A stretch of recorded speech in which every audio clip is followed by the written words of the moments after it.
Hey everybody, welcome to my Weird Wednesday Unusual Openings Blitz and Classical Chess here on lichess and Twitch. We've got to remind me to play unusual openings, something outside my normal repertoire. Usually I talk about the name of the stream and then when I start the first game I forget that I'm supposed to play unusual lines. So hopefully that won't happen today. Don't let me forget. Guys, we have no stream tomorrow due to the U.S. holiday of Thanksgiving. Even though I'm not actually in the United States, it helps me to not get homesick when I celebrate a holiday or two. So I am taking the day off for Thanksgiving tomorrow on Thursday, and I'm going to be back on Friday with Blitz stream here again, Friday morning, 10 a.m. Central European time. Gladys Troll, you might as well take advantage of your subscription to the stream there. In honor of our newest subscriber, Gladys Troll, next week on Tuesday, I'm going to make a Chess 960 tournament for our Tuesday viewer tournament. Just thought I'd mention and throw that out there right now before we get started. So, anyway, welcome guys. We're going to be playing challenges between 5+3 and 7+3. That's a minimum of 3-second increment. Yesterday I flagged in the viewer tournament in a 7+2 game where I was up a queen.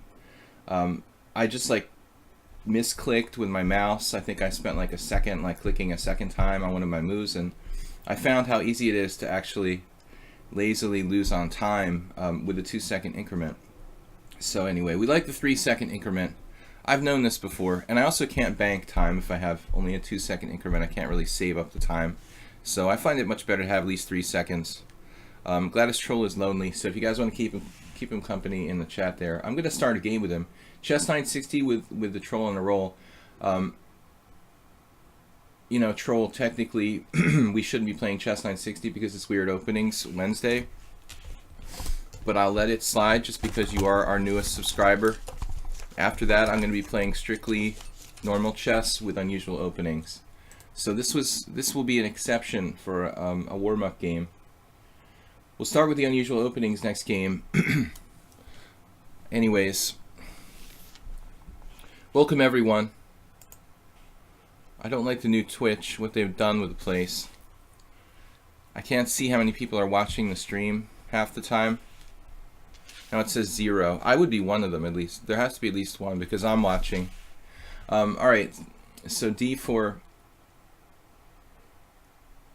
Just woke up. I feel good. I got a good sleep last night. I had some strange dreams that I don't remember. Something about being in a police station, watching a video camera being played. That's all I can remember. Antonio Morales. What's up, guys? The weird dreams that you can't remember. They say try to remember them right away, but it's too late in this case. Alright, I'm going to play this as a Dutch, it looks like, with F5. He has some options. He could actually go really aggressive with G4, but I think that would mess up his structure pretty bad. G3 looks like a sensible move. It's just like a weird Dutch where my king's on a different square. Kind of like the queen on B8, but I can't play B6 to counter his fianchetto, so maybe we'll play a Dutch today. It's not part of my normal repertoire, but I've always had a fascination with the idea of playing the Dutch, but I never really had the commitment to learn it. I think that the Dutch is an opening that takes a long time to really master. Probably have to lose a lot of games with it before you can feel confident. I think I'm at a kind of weird angle here. My chair is sort of turned a little bit. So what's up? Yesterday in the Grand Prix in Mallorca, there was all draws. It was the only round in 5 rounds in the FIDE Grand Prix in Mallorca where every single game was drawn. I wonder though, at some point, does everyone just get kind of tired? It's like the middle of the tournament. Let's take an agreed day off or something. Anyways, what else is happening? I know the London Chess Classic is coming up. Now, the London Chess Classic is like using these so-called URS ratings Now I have a question, okay, like this made-up rating system by Kasparov and his cronies. I'm not a big lover of FIDE, but I'm also not a big believer in just making up rating systems. Does that mean it's not going to be FIDE rated? This is my question. Like, okay, they're kind of fostering this new rating system that Kasparov helped to create or support. Does that mean that it's not necessarily going to be FIDE rated as well, or is it like rated for both? What's the deal with this London Chess Classic, you know? I think it's a very bad precedent if it's not FIDE rated. It's funny, it's a really messed up situation where I don't like FIDE, but I don't like the idea of creating a rating system from scratch either. Alright, anyway, I figured we'd just talk about some worldwide chess things, like those topics while we're here. I saw that there's actually FIDE's holding World Blitz and Rapid Championship. That was posted on the FIDE website. The list of players. I wonder if I should play c6. Or maybe just bishop f7. I wanted to play queen c8, or maybe... Troll's pretty fast today, by the way. I wanted to play queen c8 or c6. Or maybe just bishop f7 first. Preempting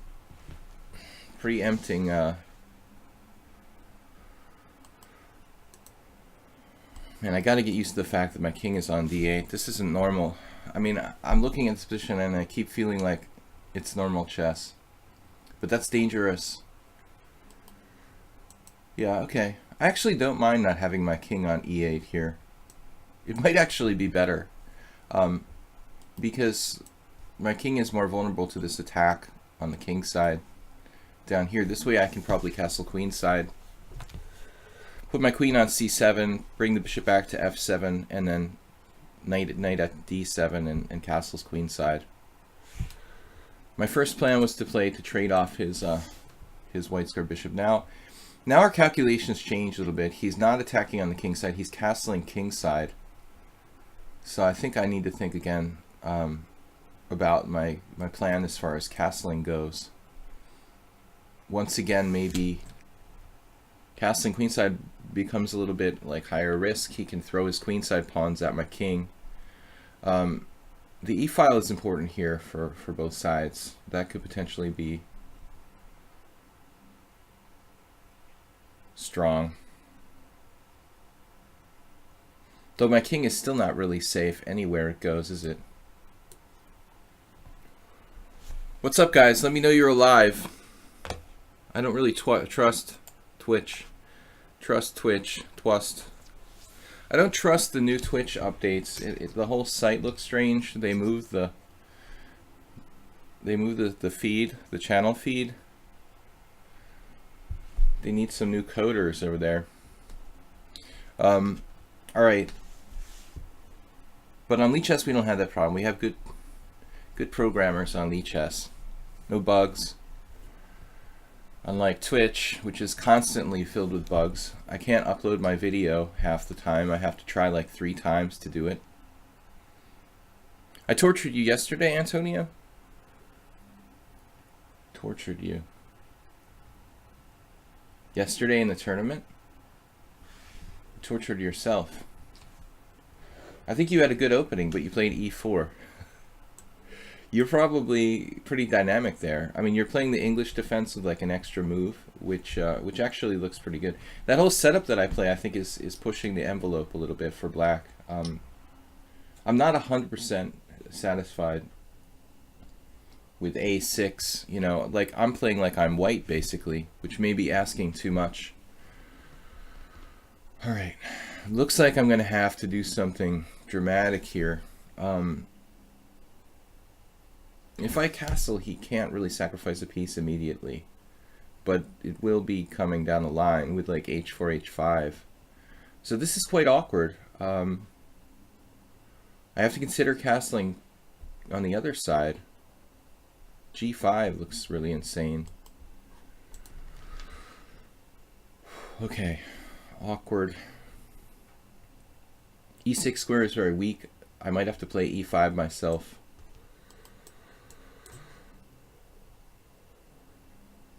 Maybe I should castle kingside. But I'm scared of H4, H5 if I castle kingside.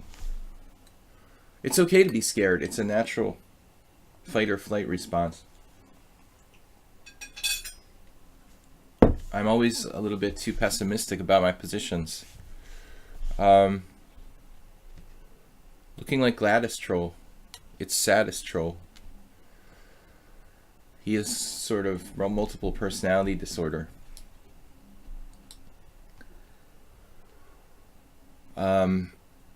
One option I hadn't really thought about was like if I do go knight f6 at some point, I might be able to let him like play a knight to e6 and just take it off with my bad bishop. Typical in the Leningrad Dutch, black can allow like that bishop to go for a knight and have most of his pawns on the right color and stuff. I've played enough Leningrad Dutches with white to have an idea of what you're supposed to do with black. Either way, I can castle kingside or castle queenside. If I castle kingside, normal Dutch style, I might have to play e5. And then I have to negotiate like, well, how strong is this h4 stuff? That's the real question. We can play e5 first. Actually, I don't see anything wrong with that. Everything's protected. Now you can guess which way I'm going to castle, okay? Because I don't know. I just didn't make up my mind yet about castling either kingside or queenside, but we have the option to go both flanks. He might be able to prevent me from castling queenside, theoretically, temporarily, with like takes, queen e3. I have lots of moves there. Queen b6 at least. Or I could just castle kingside. Again, I'm just kind of fearing the h4, h5 push, you know, which I think would be more dangerous for me than him.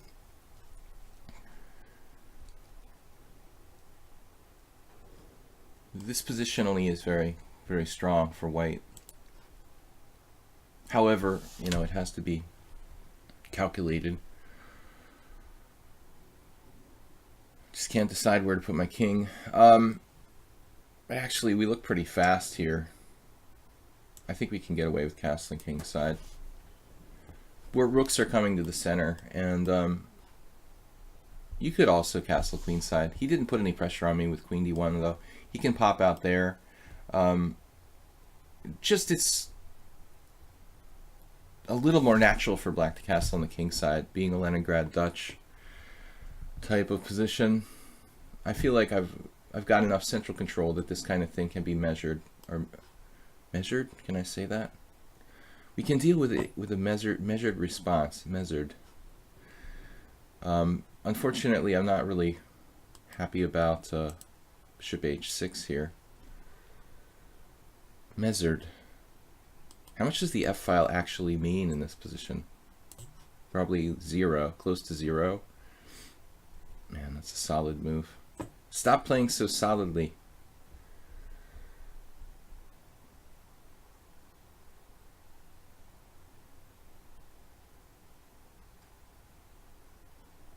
What if I play like knight to c4?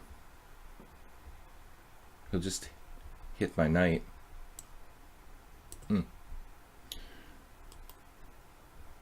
Yeah, this move isn't the greatest. It's not so bad, but I like white better because he has a safer king shelter at the end of the day. I guess if I'm careful, I'll be alright, but waiting for Troll to make some kind of tactical mistake that he's not making.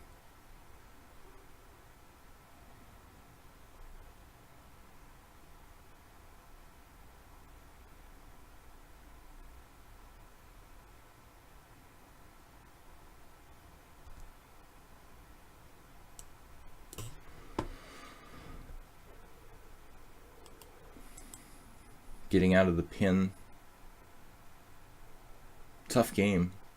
And now he's got bishop g5 sometimes. Okay, that's actually not a big deal. I can take on d3. It's still a big deal. I think bishop g5 is a serious problem for me.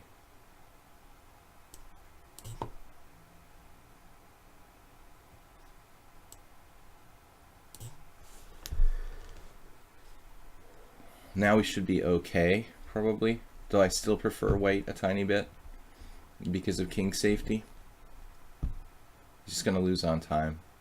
Small advantage to white. Pretty much like 0.3. That's what the computer says. Safer king. You know, this is an excellent game by white. He never did find like anything combinative though. Alright, anyway, we're going to play unusual openings today. This was just a warm-up game. No more chess 960, guys. We're going to play Morales. Saze Chess. Thanks for subscribing. Are you challenging us? Saze Chess, thank you for being a subscriber. Let me know like what your name is on lichess if you have an account on lichess. You know, you're welcome to challenge us to a game anytime. Thanks for supporting the stream.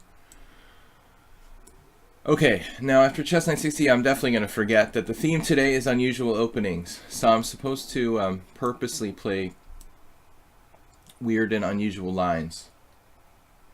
What do I know? Alright. Actually, Morales plays the French.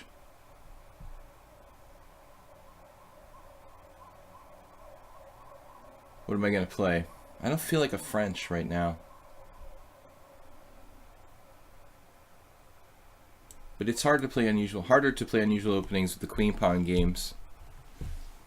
It's Sazid on lichess. Okay, thank you for being a subscriber.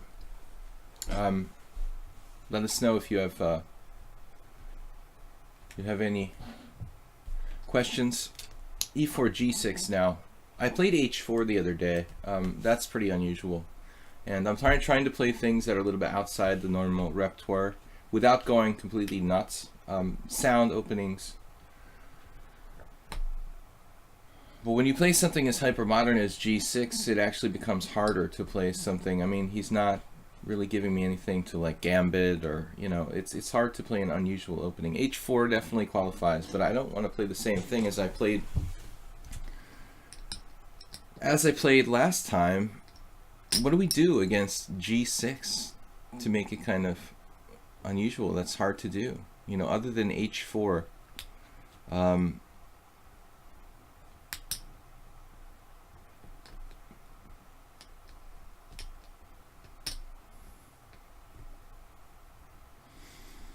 just thinking, because like if you ask white to play an unusual line against the modern defense, I mean, what do you come up with? I'm coming up empty. I mean, H4 is the only thing I can think of.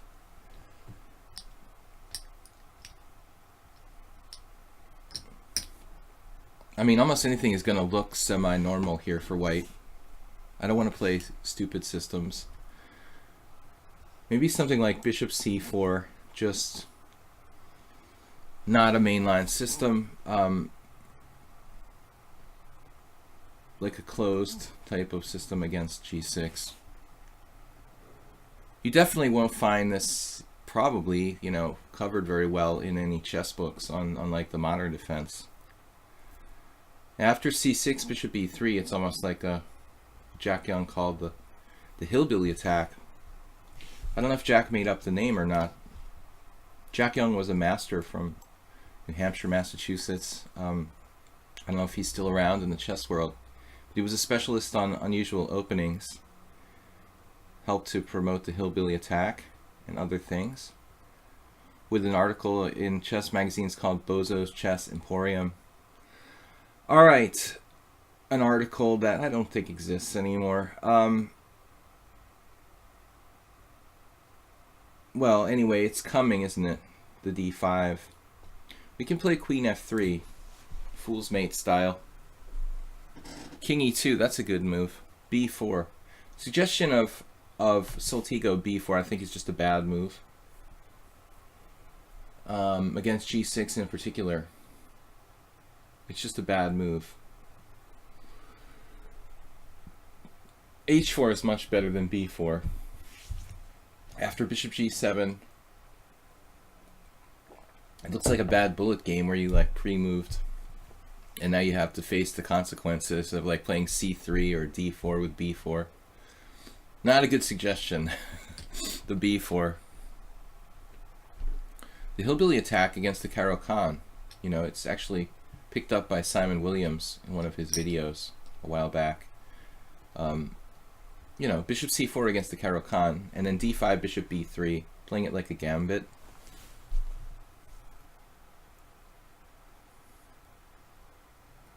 Now here I suppose I can play e5, but I'm not sure that's the best move objectively. Once again, it feels like it might be more appropriate to play hillbilly style here.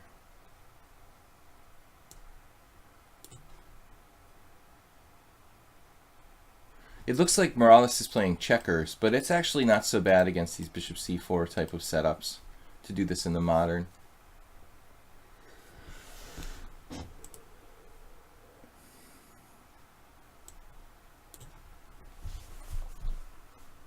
There are some real lines where white sets up like this.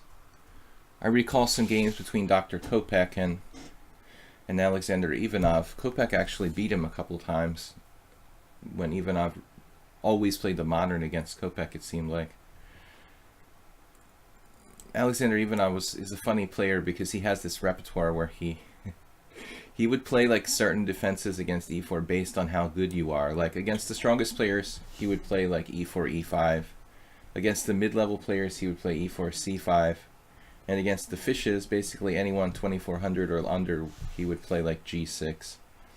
Maybe he always played g6 the first time he played you. Talking about him like he's dead. He's still around. I think once you beat his modern defense, you graduated to like the Sicilian. And then once you beat a Sicilian, you graduated to e4, e5. And then it was like an implied draw. We go for a Grand Prix attack with f4. Okay, speed TZ, that's right. One of the things I thought about, if you want to play something unusual on move 2, is probably f4. The thing about f4 is that it's actually, well, against the Pirc, it's kind of like transposing in some cases to the Austrian attack. But against the modern, it is more unusual. I don't want to overextend myself here, so I'm really only considering d3 and d4. e5 is probably not good. It's like a really good French defense. Morales likes the French anyway.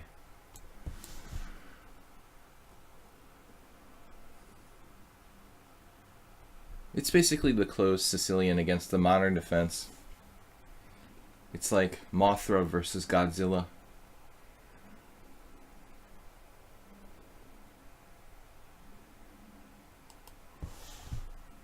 My queen feels a little artificially placed on f3 here.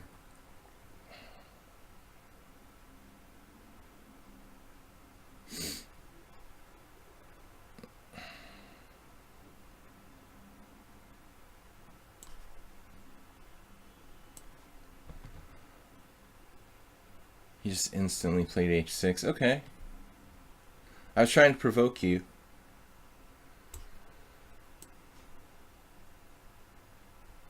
Provoking weaknesses. It's going to be kind of weird if I have to move my knight. If he decides to change pawn structures and play this. I didn't really consider it, but bishop e3 just like creates possibilities for him to fork me. I mean, with d4. So, but now my knight doesn't have a good path. It either goes to d1 where it's sort of stymied. I can maybe move my queen and play f4 and knight f2. The other way with knight b1 now would have to bounce back through a3, or the bishop's taking its other square. So,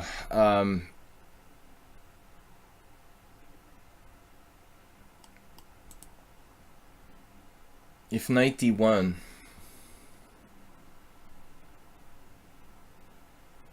or knight b1, that's the question.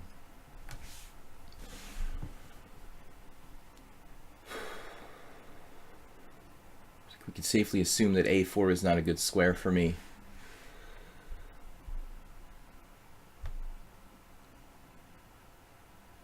Alright, screw it. I don't want my knight on d1. It's just too weird. I may have to lose the tempo moving my bishop again, but at least I know where my knight can go. It's guaranteed to have a square eventually when I move my bishop again. If I go to d1, I may have like permanent problems.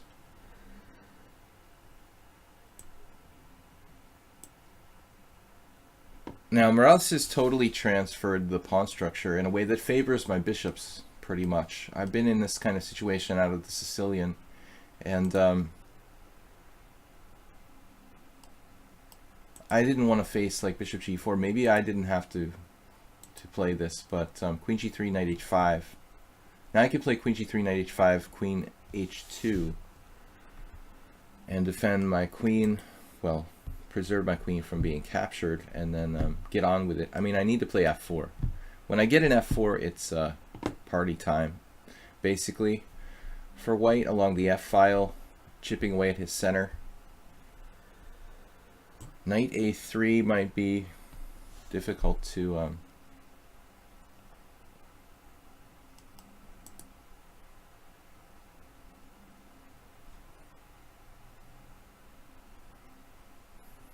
deal with. Alright, seems weird, man, but I'm gonna go for it.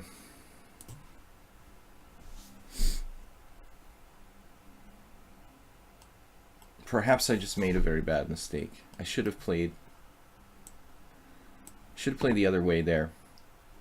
Grab my bishop. Now I can take with the pawn, though. Maybe he should wait, you know, and not take right away.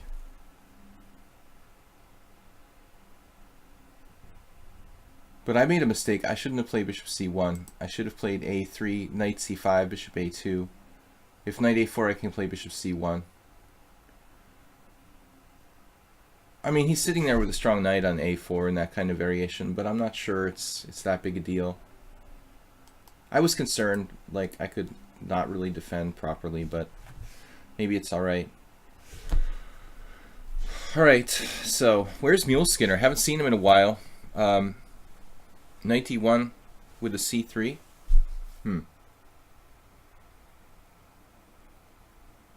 Maybe you're right. But my knight needs a place to go. And after c3, I'm going to have to take with the pawn, probably. Now he's looking like he's trying to play f5. f5? Wow. So do we go...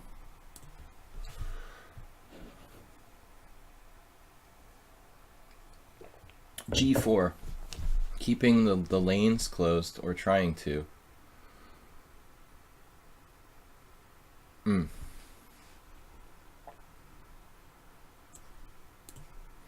Lanes.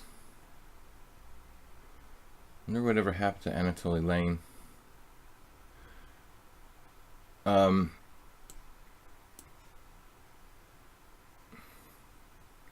He's probably long dead. Alright, knight c4.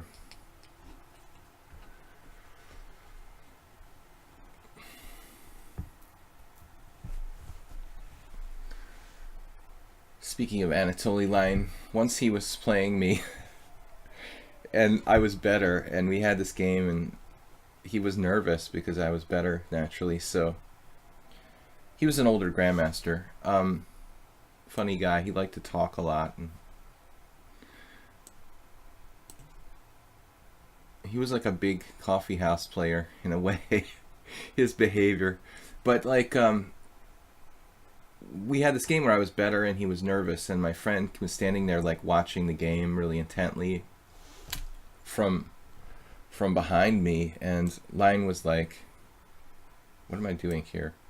Yeah, let's not say we did. And Lang was like, just don't. It was like right around the time when Nike came out with like the Just Do It slogan. We were like, oh, it's a new take on Just Do It. Mule Skinner with a really good game here today. Seemed angry about the last game. What am I doing now? Man, I don't know about this. I think I need to do something constructive.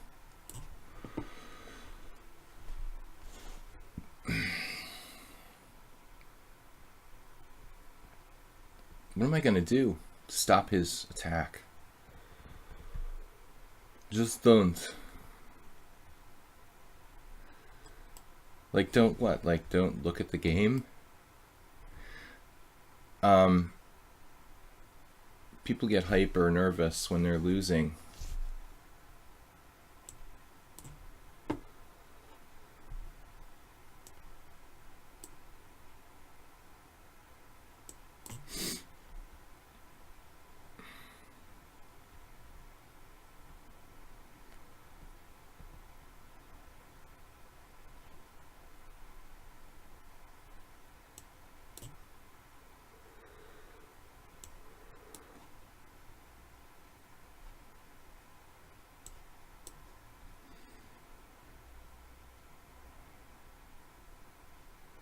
Definitely a strange situation where I'm not better.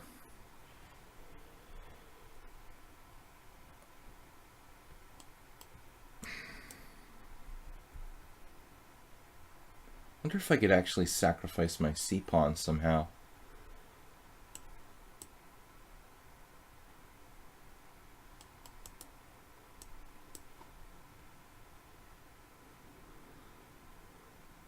Okay, that's not cool.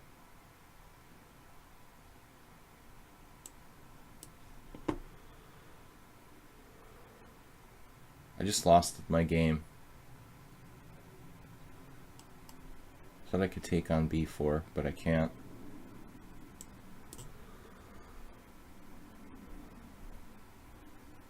Whoa. That was a good move. That was a good move too. Damn, dude. Just merciless.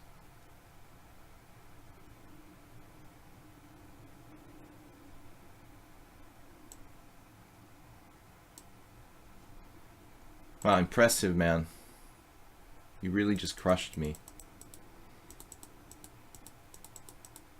Wow, nice game. Nice positional game by black.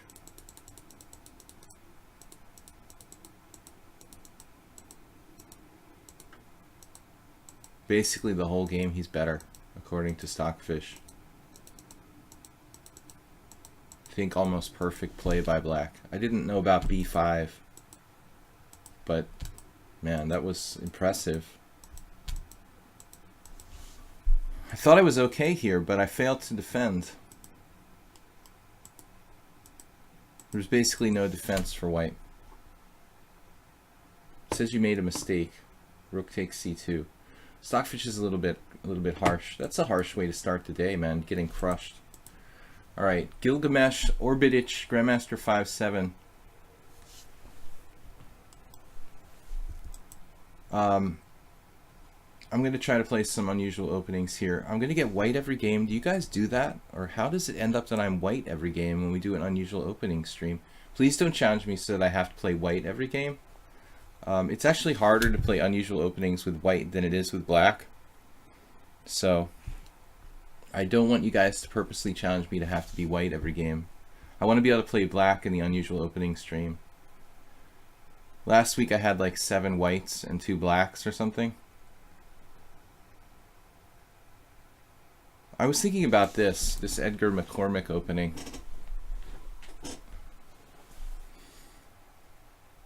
Alright, Morales, thank you for making sure to challenge me to random color. I assumed that's what most people would do, but there's like no way that I could play like 7 whites and 1 black or 2 blacks like last time. So here, what I was thinking, knight f3. What do we do in this position? d4 is, I guess, a line. Problem is knight f3. Knight takes e4, d4. That's probably no good.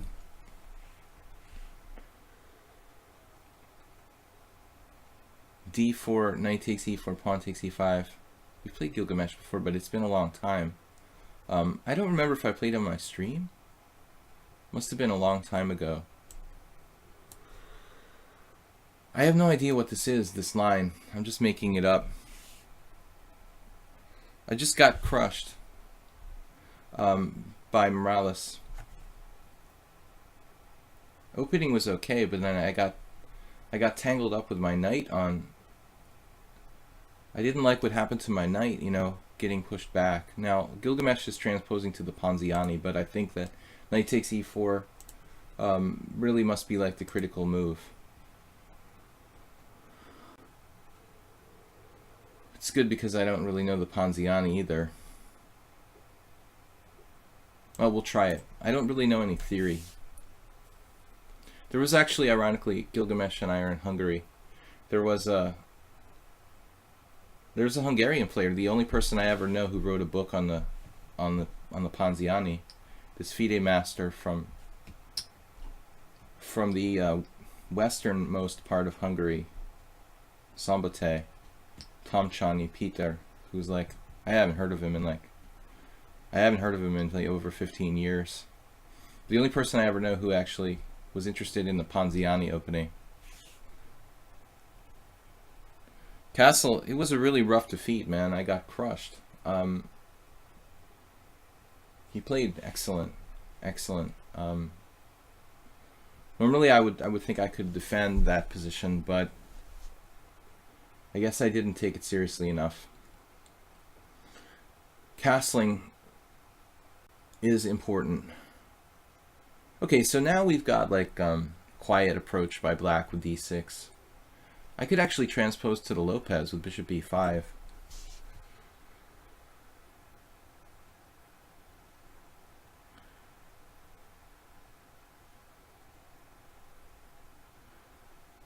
But after bishop e5, bishop d7, castles, knight takes e4. Seems like I've played c3 too early. Alright, I'm just going to play kind of solid setup. This could transpose to like a c3 against the modern defense if he plays something like g6. Bishop g4 is possible, but I just thought that it kind of commits his bishop pretty early.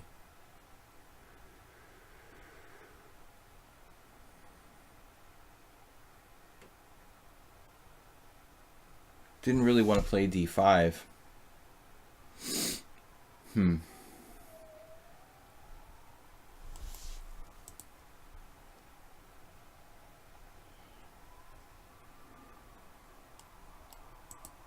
I don't think I can just sacrifice a pawn here. D takes e5. Knight takes e5 even for black. Alright. I don't know about this. His bishop on g4 is a bit weird. So that's the only thing that justifies my releasing the tension in the center. I mean, I've got space too, but I don't really like playing d5.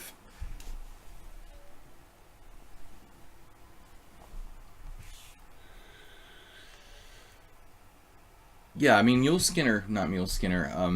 Morales is a subscriber here. He's been getting pretty tough lately. I think he's playing close to master strength in some of his games. I mean, yesterday he lost a bad game against me. Now it's my turn. I think it has a lot to do with the opening, you know. Yesterday he was in an awkward opening that he didn't really understand, and now today I put myself in an awkward opening that I don't really understand. g4. Okay, now the bishop out on h5, I mean, that can be a problem in these Lopez type of structures. I mean, I know that from the Sicilian, but perhaps it's justified.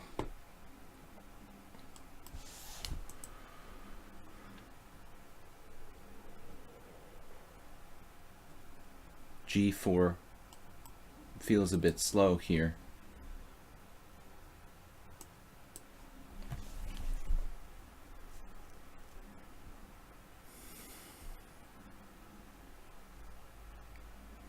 He could go Mamedyarov style and play g5. I don't think the g5 is a great move positionally, but it's possible. Probably won't be castling kingside.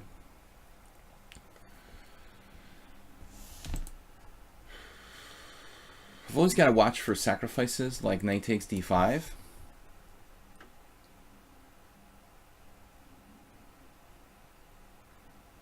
This is like a strange King's Indian.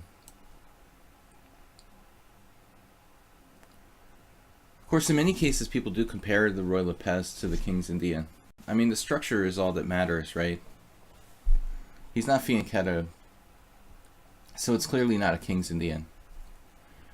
But a lot of people do make comparisons between the closed Roy Lopez and the King's Indian structure. I mean, this is the defining feature of the position, basically.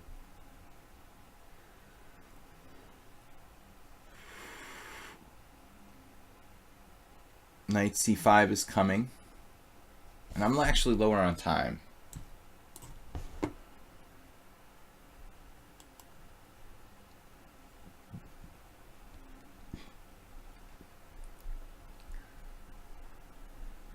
There's this, since we're both from Hungary, Gilgamesh and I mean, I'm American originally, but I've lived here a long time. The way he's playing this reminds me of this kind of eccentric master. What is his name now? The Hungarian FM who plays FIDE Master, plays some really weird stuff. Alright, I'm about to lose on time, which I'm not too happy about. Why can't I just make a normal move? Ferenc,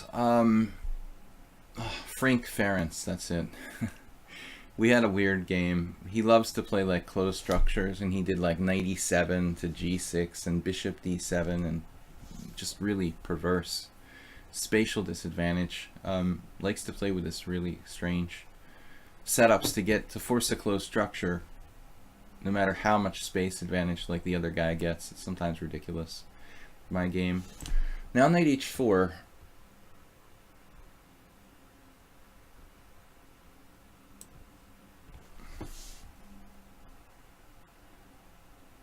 Heading for knight f5.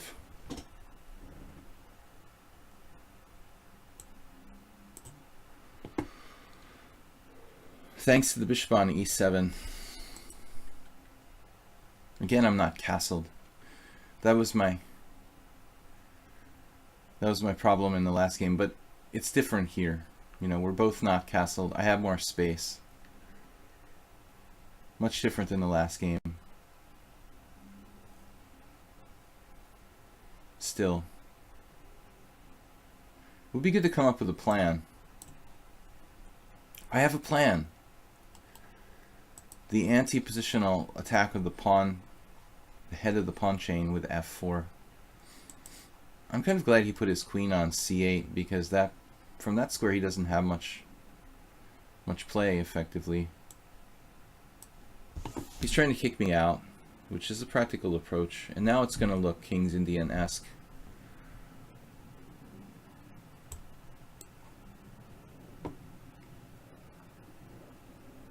But at the end of the day, it still looks more like a Roy Lopez, actually.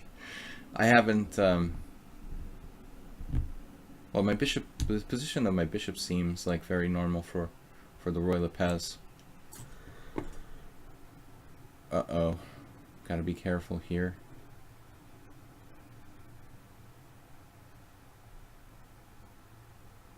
It's awkward. We're getting low on time.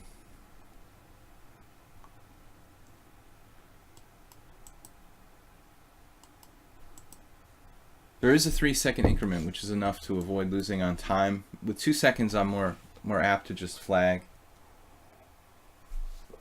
We are a little bit better here. Kind of low risk position. Maybe I'll play h4 at some point to discourage knight g5. He doesn't have f5. You know, I mean, that's what he's trying to do. It's just not on. And there he goes with h5. I'm going to need to open up a second front here. Actually, his play is quite good. Maybe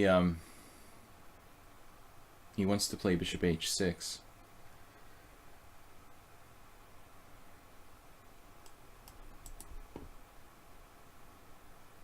Yeah, a5 is excellent.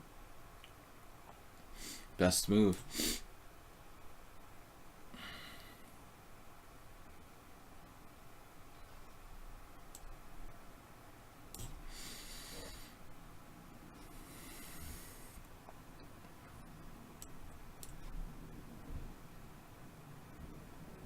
This is a really subtle positional game to play with like no time on the clock.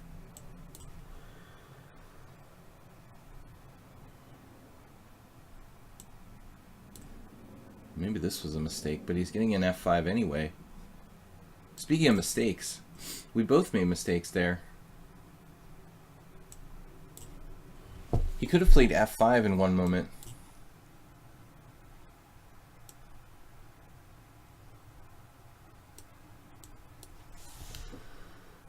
It's going to be really hard to make progress here.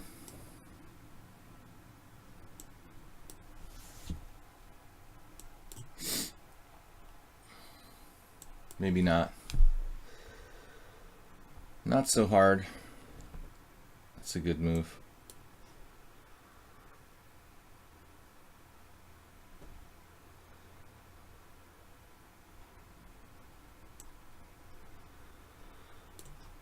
Man, he's defending well.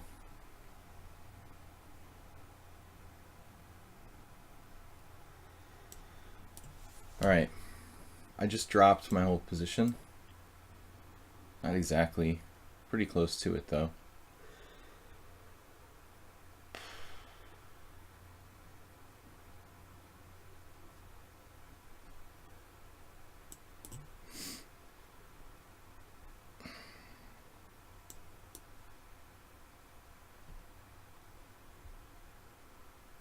Damn.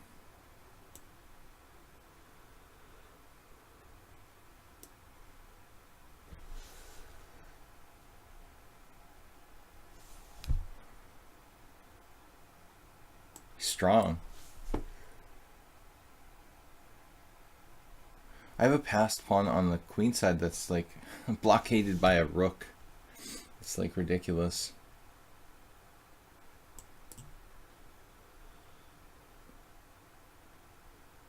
How the heck am I going to break through? Peter says I'm much better, but I mean, how do I break through here? I have no idea how the heck I break through. Like, if you put a knight on c5, how the heck do I get out, you know?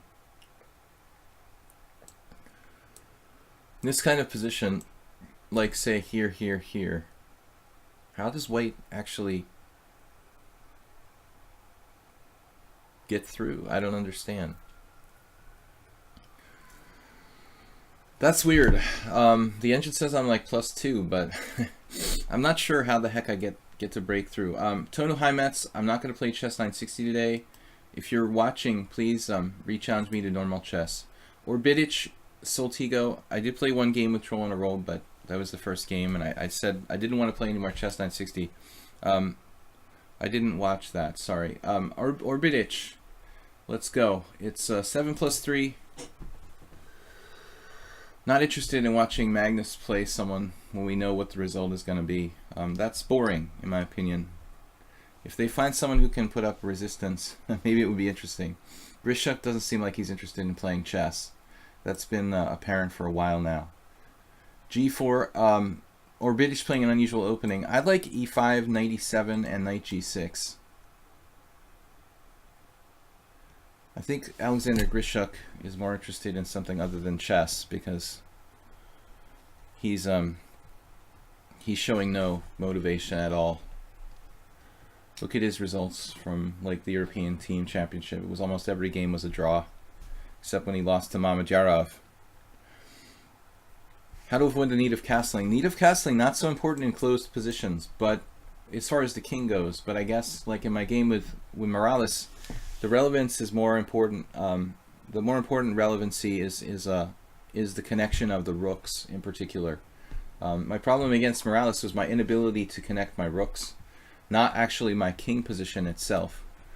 Orbidic, ironically, I've had a game the other day, something like this. Yeah, I mean, he's actually pretty alert not to play bishop g2. I noticed there was like a Gareev game where he actually played this garbage with white, and like most people, even Gareev put his bishop on g2, but I think Orbitic might be onto something. You know, not putting the bishop on g2 is actually smarter, you know.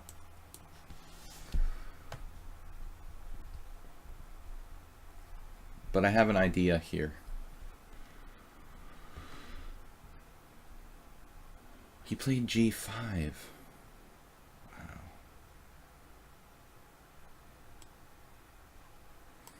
What is this about?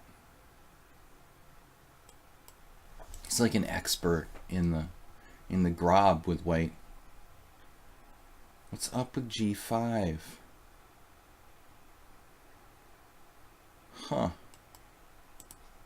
Alright, let's try something interesting. How to avoid... Why do I not castle every game? Actually, Troll is raising an interesting point. Like, every single game, I'm not castling in today's stream. d4. Whoa.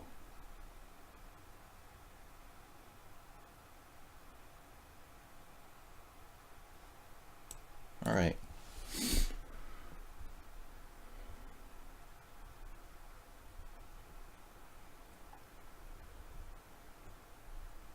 I'm not sure this was the best move, actually. I don't know much about Orbitic. I mean, this is a player who's played us on a couple of occasions, but actually we played 7 games. I don't know who he is or anything about him, personally. Alright. Bishop g2. I'm just going to develop my pieces here. But he played this much better than most people. It seems like he's actually thinking about his moves. I guess if you play the grob, you better freaking know what you're doing, you know? Now, I was prepared to play bishop h5 a while ago, you know, and I probably should still seriously consider it. Just keeping the tension.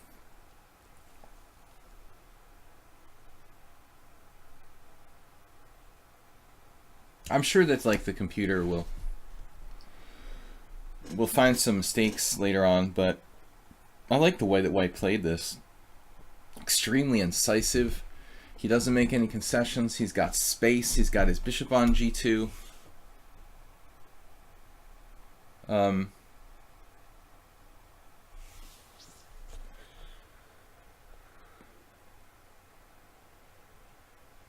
What was that about?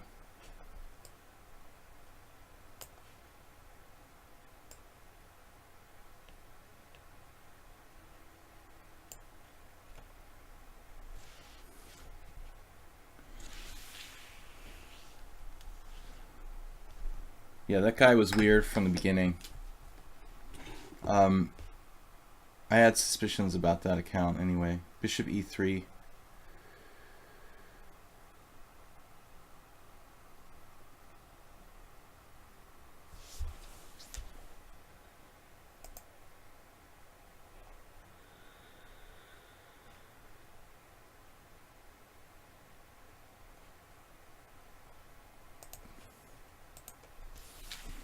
Alright, bishop e3.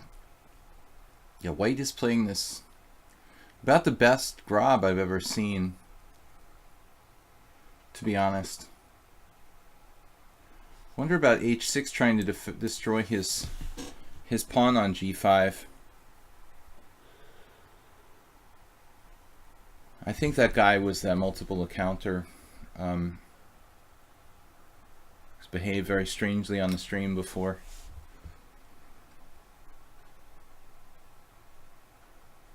h6. Nobody insults the stream and gets away with it. Alright guys, so we're trying to play unusual openings. Orbitic did it for us this game with the grob. Now queen a4. Every move he plays is like super incisive. Gotta be impressed by Orbitic. That is a nasty move, man. Jeez. I'm in a very bad way here. It's the best Grob player I've ever seen.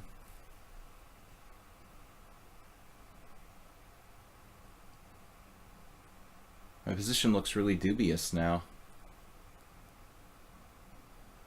But I feel relieved that he closed the structure. But maybe I shouldn't, because every time I turn around something bad is happening to me here. Bishop takes f3, bishop takes f3, knight d4, bishop takes d4, pawn takes d4. That might not be so bad, actually.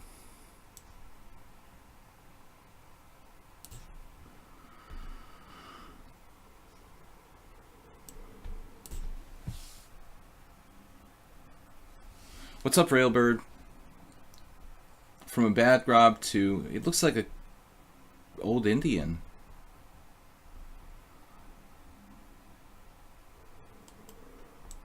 This is a pretty good Grob for white. I mean, it was. I'm not sure about the move d5. Maybe he should have just like castled queenside or something. Doesn't it look like he's all set for like just full mobilization here? It's kind of complicated, but castles queenside looks like a strong move, dude. Okay, maybe I can take on f3 again, take on d4, but I still feel like white has a big advantage. I don't know, Troll, I feel like you cursed me or something, like I'm going to be castling every single game manually. No idea what's going on now. This is getting pretty weird. Alright, maybe I want to like... I'm confused. God, what is going on around here? Take on h6. Then h5. Should I take on f3 check and take on h4? Take on f3 check and play g6. I have no idea what to do.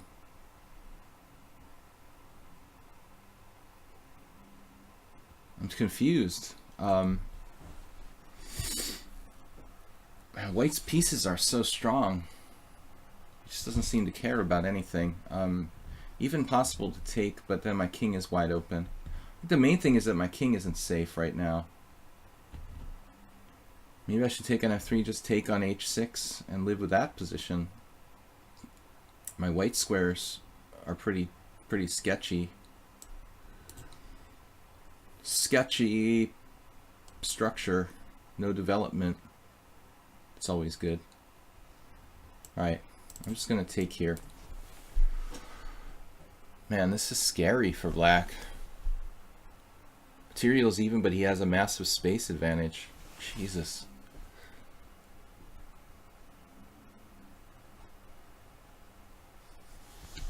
And I can't castle ever. Maybe I should take a pawn. We should take it while the taking is good.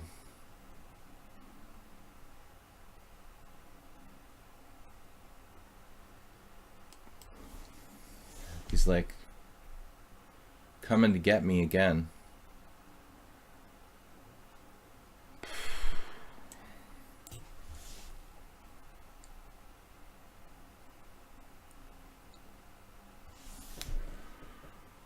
And I'm scared. White just keeps coming like the Energizer Bunny.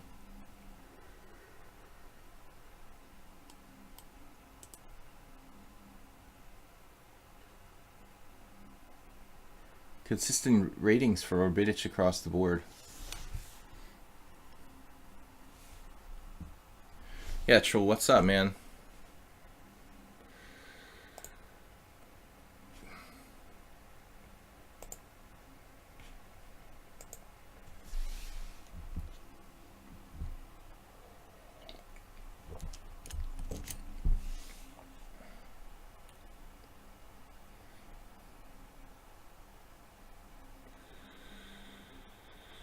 Alright, let's behave ourselves in the stream here.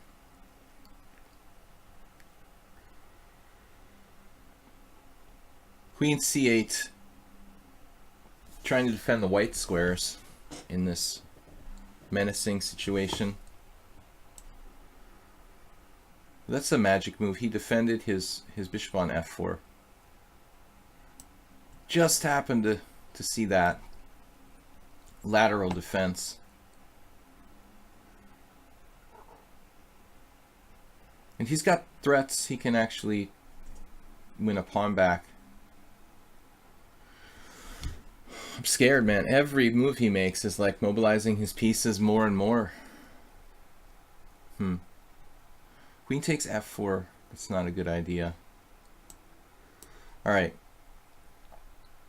Probably never a good idea to play queen takes f4. Oh my god.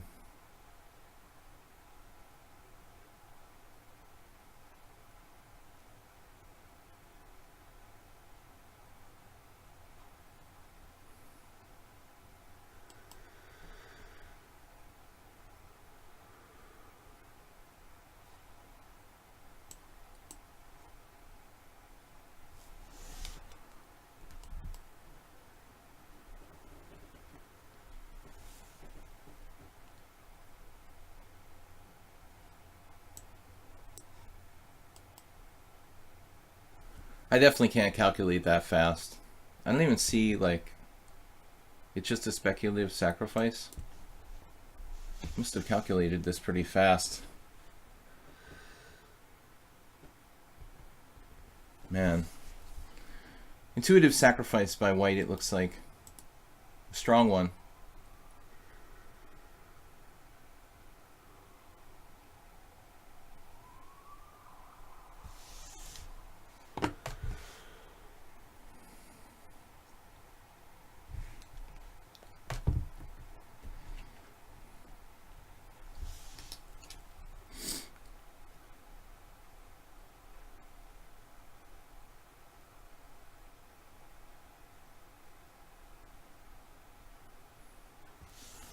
Alright. No stream tomorrow, guys, due to Thanksgiving holiday.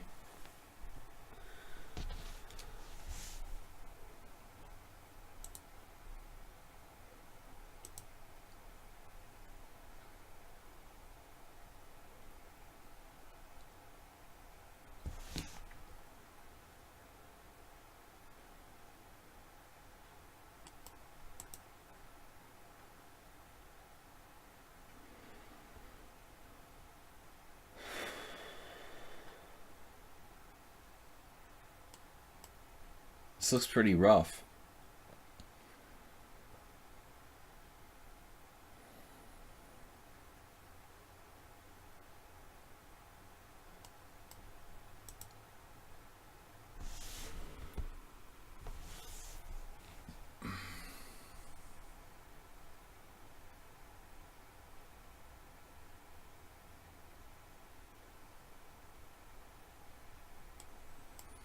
Never able to coordinate my pieces in this game. Looks like I'm going to lose again. Well, British has beaten me the last 3 out of the last 4. What's up with that, man? Damn. Alright. King d8.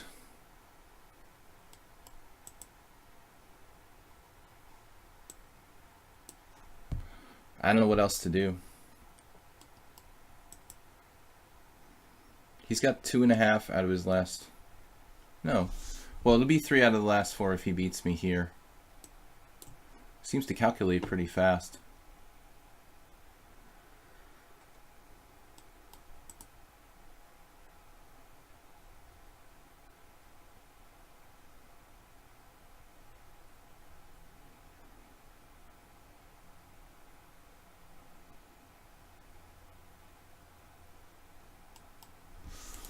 Knight b5 wasn't what I expected.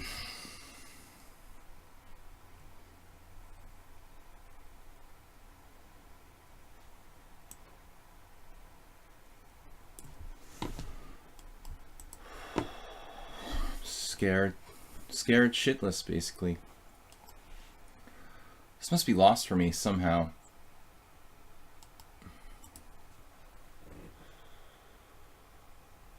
He had rook d4 last move, which was what I expected. That looked basically game over. That was the third piece into the game that probably decides. But here I might actually be okay.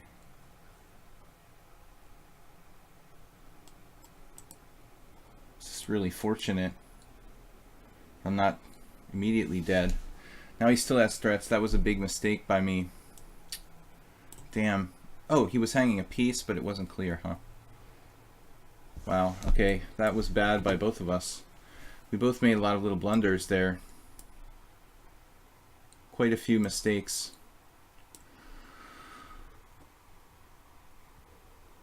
Still not out of the woods yet.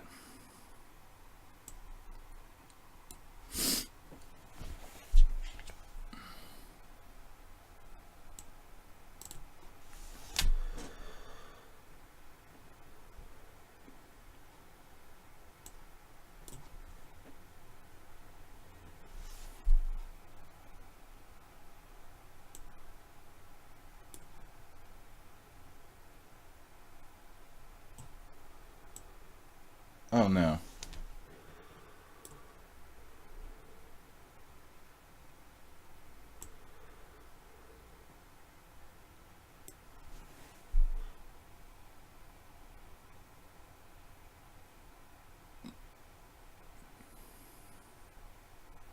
He missed knight takes d7 check. Oh my god, man. We both like made massive blunders here in the last couple seconds. I'm like holding my breath. I blundered queen takes d7, knight takes d7 check. I have to play rook takes d6. Instead I played queen takes d6. With 3 seconds, Orbitich just believed me. Oh man, that was bad. So lots of blunders. Basically I was lost. I think that king d8, rook d4 here. This is the killer move. It's actually the only move. I mean, if he doesn't find that, he's not winning. I would have played b5, but it's not a defense. So, sadly, like, it was a really nice game by white. I mean, that should be, that's fatal. There's no defending. Like, that's mate. Anyway, nice game. Alright, Soltigo, what's up? Rook d4 is game over. I mean, that's a beautiful win.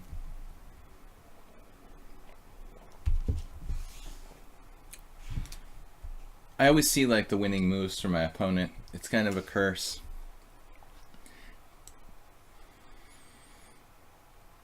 Unusual openings. Someone actually played d4. That might make it more fun. Yeah, you missed your knight takes the check. You had 3 seconds left. I mean, okay, any competent blitz player, it's a mutual hallucination, you know? Like, I had this game with, you know, if I do it, you believe me, you know what I mean? Like, if it's a reasonable player and they make a move, your instinct is to believe that they made a good move, you know? I mean, I had this game where I, like, hung a piece in a blitz tournament, and my opponent, who was, like, a senior master and a really good blitz player, didn't see it, you know, and then like in the middle of the game, like between the moves, I was like, haha, you didn't see like my bishop was hanging, you know, and I made fun of him like during the game because we're friends, you know. I wouldn't do that with like a stranger in a blitz game even, but since we're friends, you know, I said, look, dude, you could have won a piece. And then I went back and started concentrating, and I lost my train of thought and actually like saw something that distracted me, and I actually hung the piece again, you know. He's like, haha, you know, they took my piece.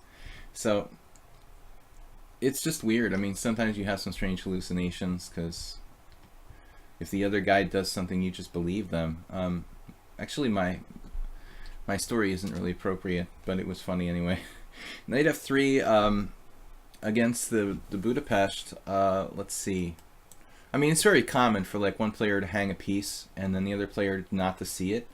There was a game in the Hungarian Team Championship last year where one of my teammates on one of the lower boards, they just like hung their queen on prise. It was just sitting there like it could be taken.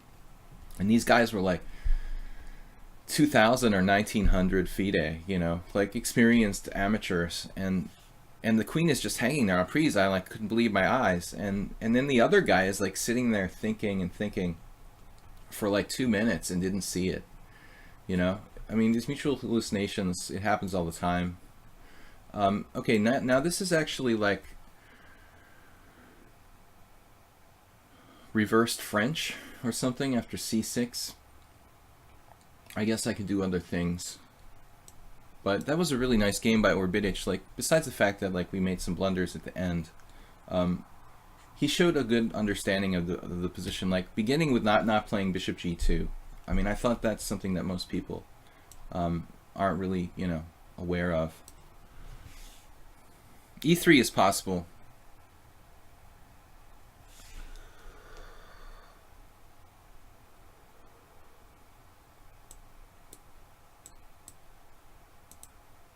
e3. Oh, e3. Someone's suggesting e3 on move 3 and knight f3. Well, I would say they're approximately about the same. You're not going to challenge the Budapest Gambit. I like this for white though. Just a reverse French type of thing. With an extra move, it's not bad. It's actually not an advanced variation. I'm not sure. It's like a. You can't really classify this according to standard French defense. It's like an advanced variation, but his knight's on a different square.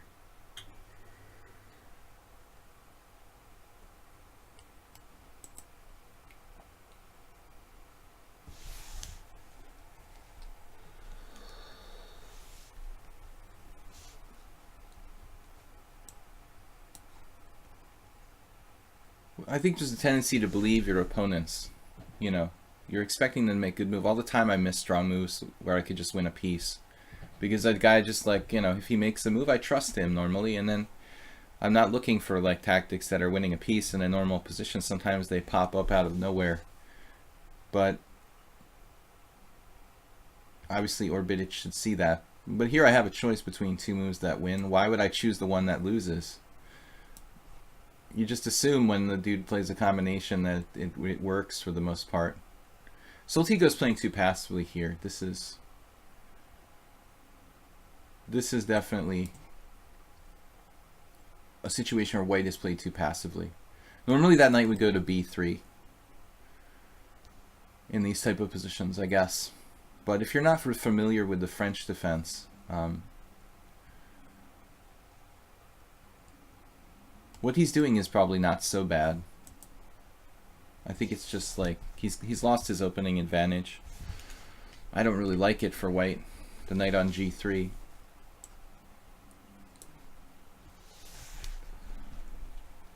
The no castling theme.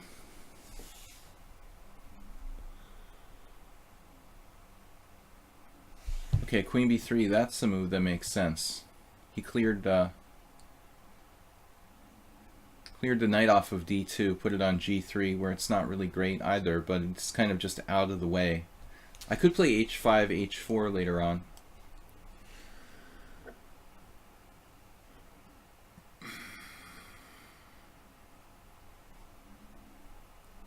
There is a problem with dealing with this pawn and freeing my position.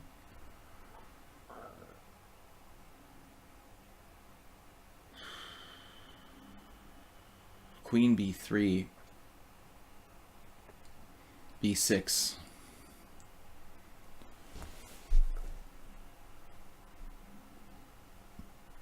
Normally I don't like to play b6, weakening my structure in this kind of position. I guess we can do a Nimzovich type of thing. Takes on c4, but how am I going to protect my e4 pawn? I mean, this actually looks pretty good retrospectively. I'm sorry I put my bishop on e7 now.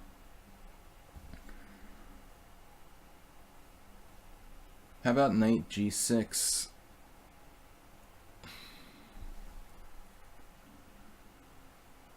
Knight g6. There's something about this position that's bothering me. He can take on d5 and then play bishop b5, and then when I play bishop d7, no, he doesn't have that yet. I was thinking about knight g6, but I'm not that into it. Alright, We got to do something. Take, take, take. Bishop e5, bishop d7. He doesn't have that.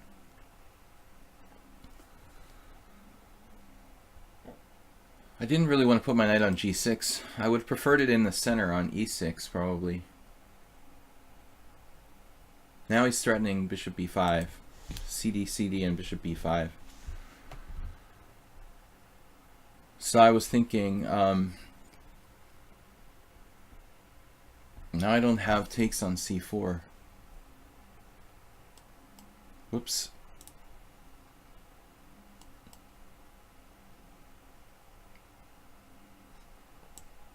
All right. What is he going to do? Castle queenside? That's fine by me. Well, now if he does something like CD, CD, bishop b5, I don't mind moving my rook back to f8 if I have to. King f1.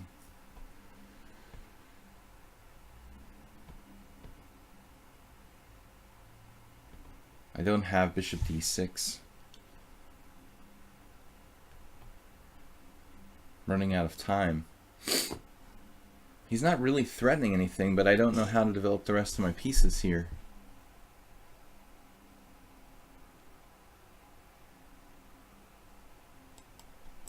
Oh, okay.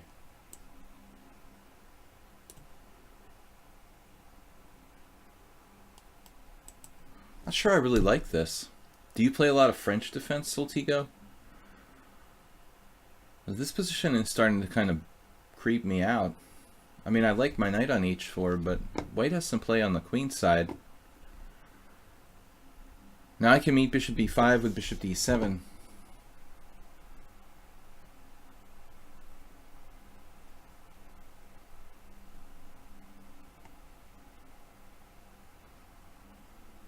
Yeah, the theme of the day is not castling. Soltigo with the 2-minute time edge. Queen b6. The initial queen b6 would have been safer for me. But I didn't really want to play that ending. Like CD, queen takes b3. I mean, it's really insipid. I feel like white's just a tiny bit better in those kind of endings, you know, where you have to take on b3 and give him the open a file for his rook. I'd rather not exchange queens. I'm trying to turn it into a King's Indian attack, basically. Whoa. Okay, that doesn't look right. It's just a blunder.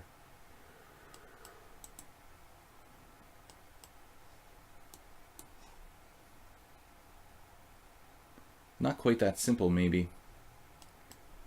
Knight takes g2 doesn't actually threaten anything.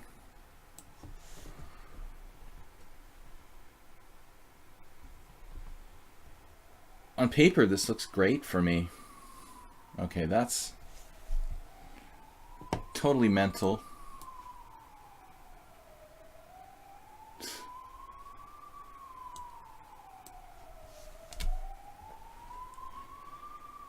The King's Indian. That's ridiculous, man. Sometimes you get too creative. I should have played knight f3. Damn it.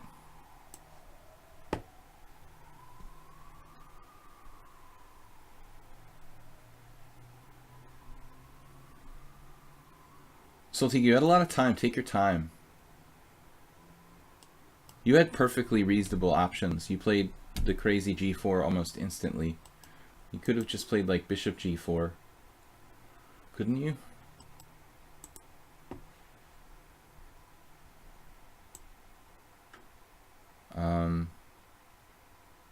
Not really a good move, huh?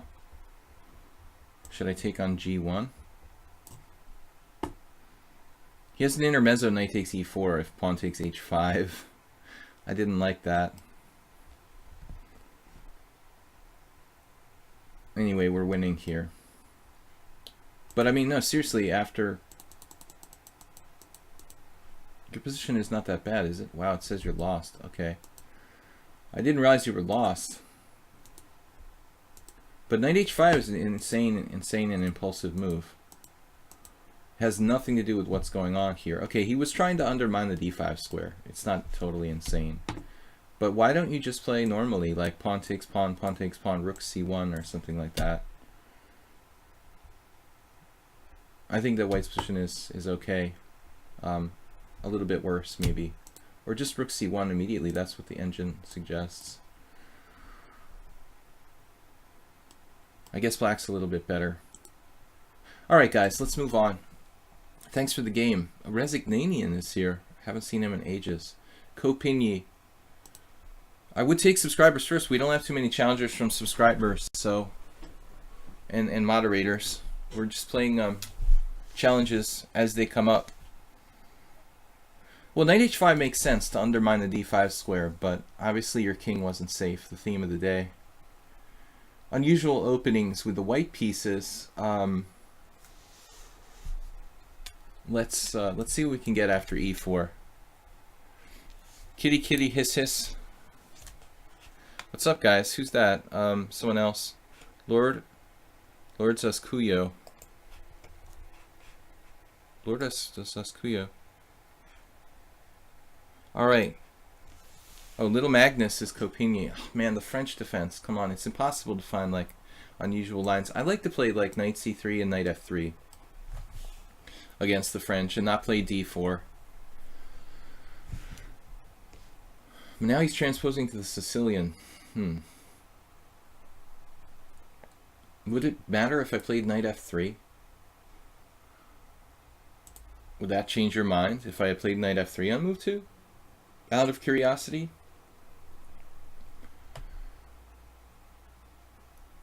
What can we do? Unusual lines. That's the theme of today's stream. Unusual openings. So pretty much everything is usual.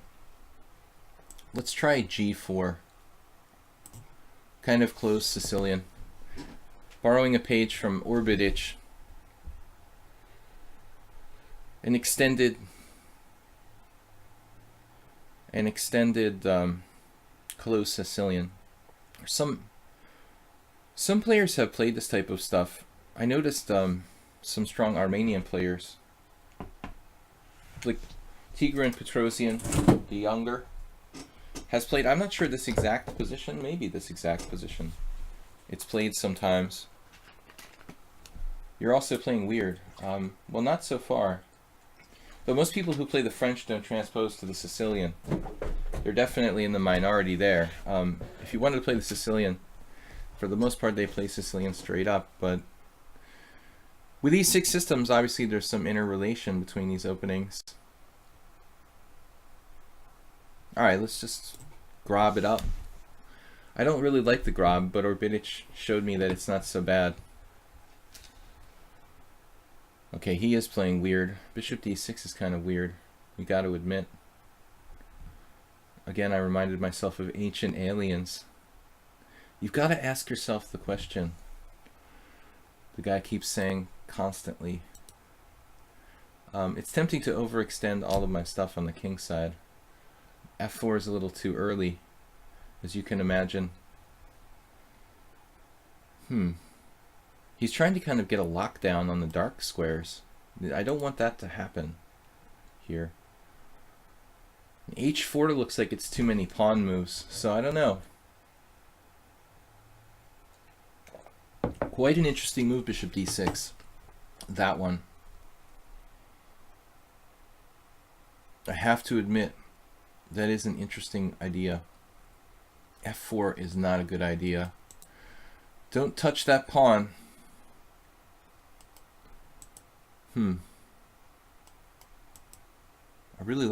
I like bishop d6, incisive and interesting.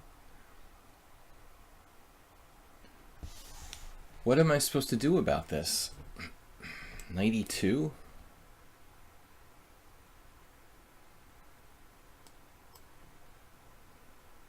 This is a little too similar to my Grob game. Now h5 may be asking too much. That's why I played d3. I want to make sure I can advance that pawn. If I take on h5, I wreck my pawn structure. Okay, I think Copigny is a little bit ambitious here, playing on the king side. Maybe it's not so bad. h4, He is fast.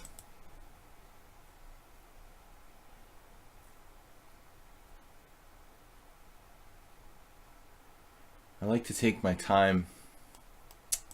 Let's see, h4. h4 is probably okay. Actually, now. Gotta watch out for like, you know, smothered mate type of stuff. If his h-pawn starts coming down, it's not a problem. I've got bishop h3. Not my concern. But one gets the feeling like Copini is trying to play on his weaker side strategically. In the Sicilian, or French, both for that matter. With the e4 pawn on the board, I mean, white usually has the superior control on the king side, so it feels like he's kind of unnaturally trying to play on my stronger side by playing h5 and f6 and all that. This move looks kind of slow. We should be good. I also have developing moves.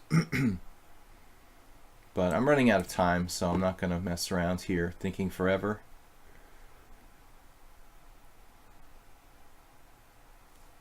He basically lost the tempo there.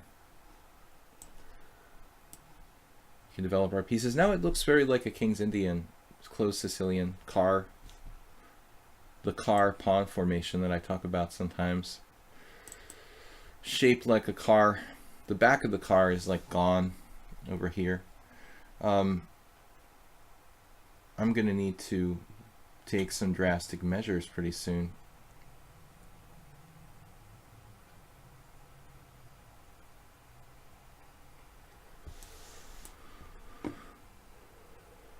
He's certainly uncompromising. Bishop d6 is almost never good with the pawn on d7. That's not really true. It's not traditionally good, but I do it all the time in certain lines of closed Sicilians. I use the same idea myself.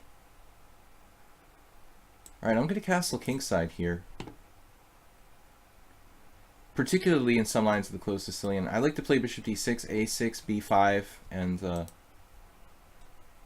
and bishop b7. As long as he can get his bishop to b7, it's not bad at all to have the bishop on d6. The only question is that piece. Now, queen b6 is a little bit weird because he's blocking his b pawn. Theoretically, as long as you don't have a bad piece, I don't mind bishop d6. It's also... It is unusual, I admit, but I think it can be quite good. And I've used it successfully against bishop c4 type of closed Sicilian setups. It's also played in some variations of the open Sicilian with e6, sometimes bishop d6. It's a fairly standard setup, not that traditional, but the problem is his bishop on c8 now with the queen on b6, probably not good. Now I've got b4 coming, and he's in trouble. Endgame or not? Doesn't seem like I should go into an endgame here. My attack on the king side should be very strong. Black has neglected their development. Maybe I can actually just trap that knight, it looks like. The knight is basically trapped, ironically, on h4. Now it's just totally lost for black. But I think, the whole thing was pretty rickety for black. Rickety.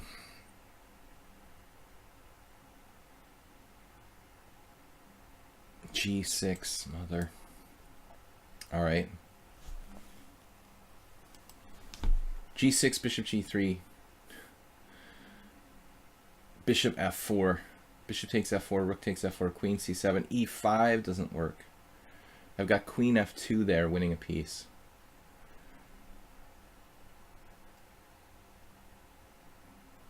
Alright.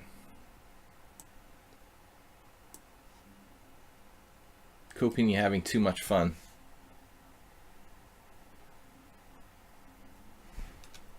I could have castled queenside as well. Alright, we're just up a piece here. He might get a couple pawns, but he's dead.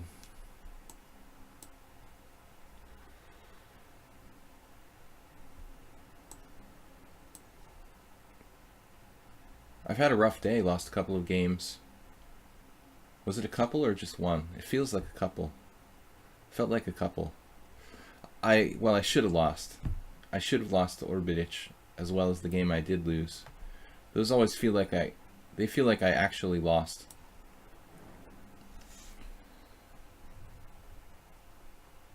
Rook b3 is...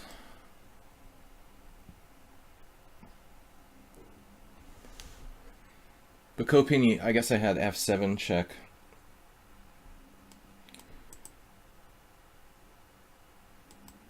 Oh.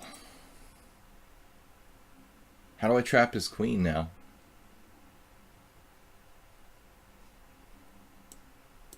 Not really sure.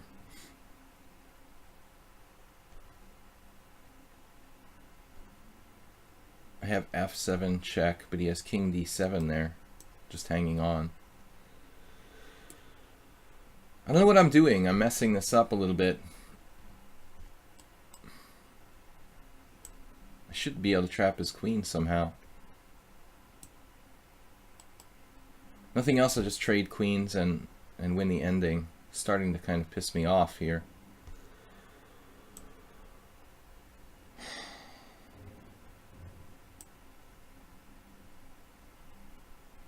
I've got a piece for 2 pawns. Should be winning, but he shouldn't let me open the C file. That's really not a good idea.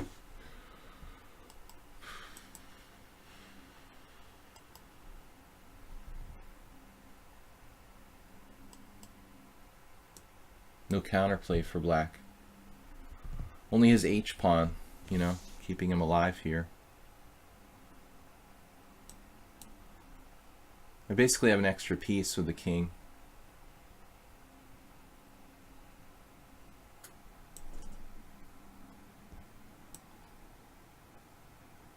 I think when you're, oh man, when you're up pieces, you should not trade pawns.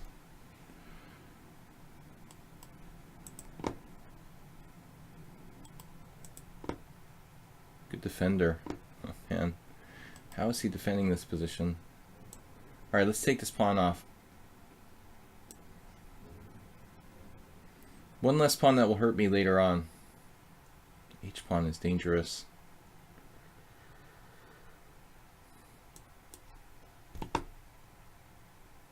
If he advances it to h2 though, that might be too far.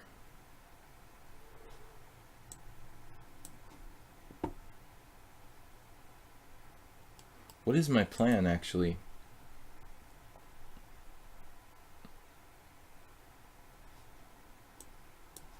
I don't know, but he's making my life difficult.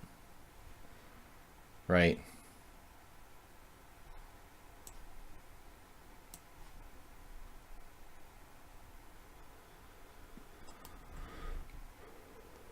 Wow. Bishop g3, anybody? Rook takes, king there, rook down, rook takes, rook there. Can he castle? And that's funny. Like here.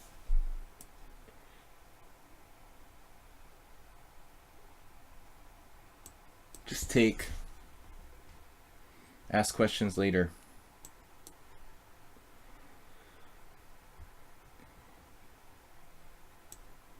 Always take. And ask questions later. That's mate.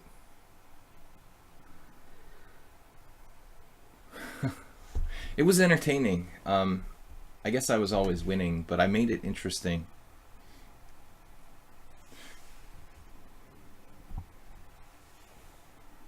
How do you turn lichess into a dark theme? There is a setting for that.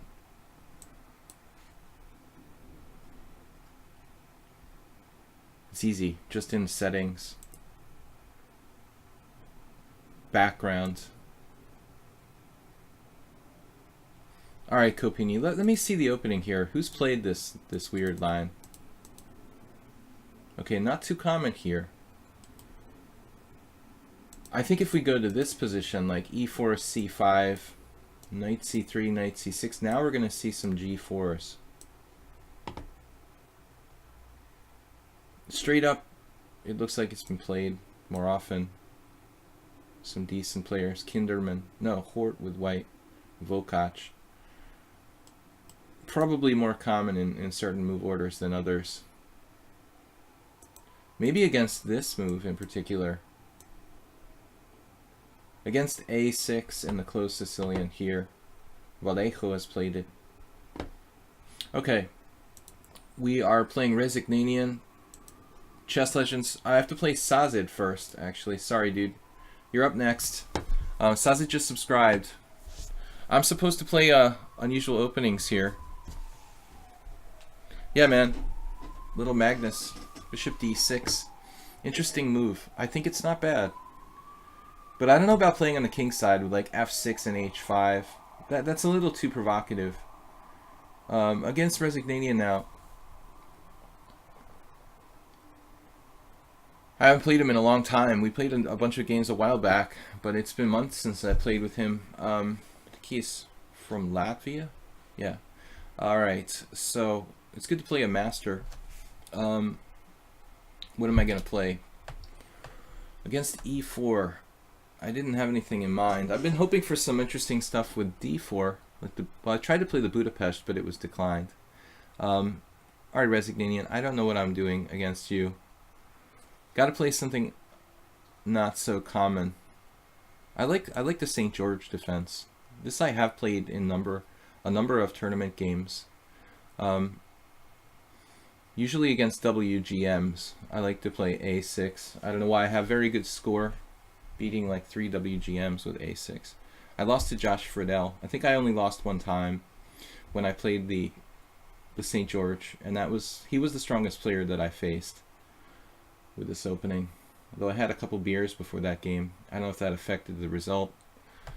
I've got to come up with some excuses. Bishop c4.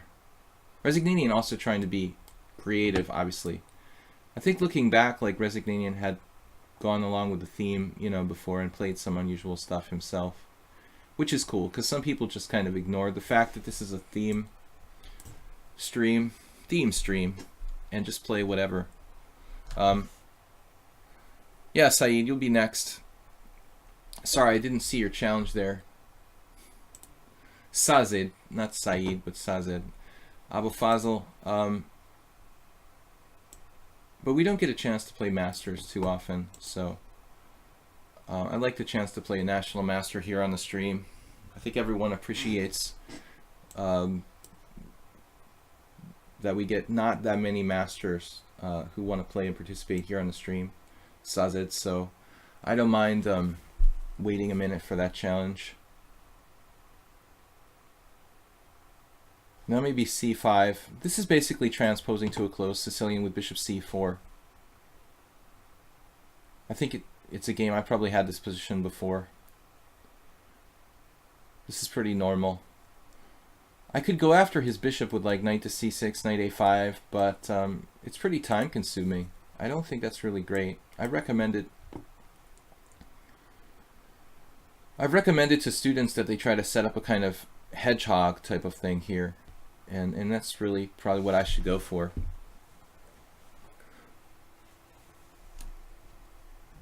What did you do now, Soltigo?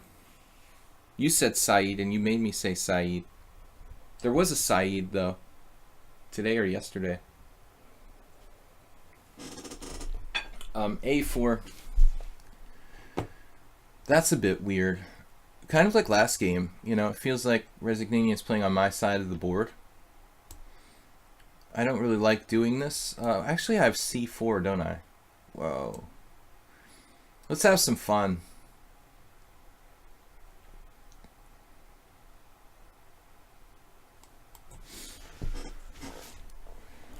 Yeah, this is going for the central pawn on e4. Though I do lose some control of the center by pushing my pawn up. I lose control of d4 to some degree.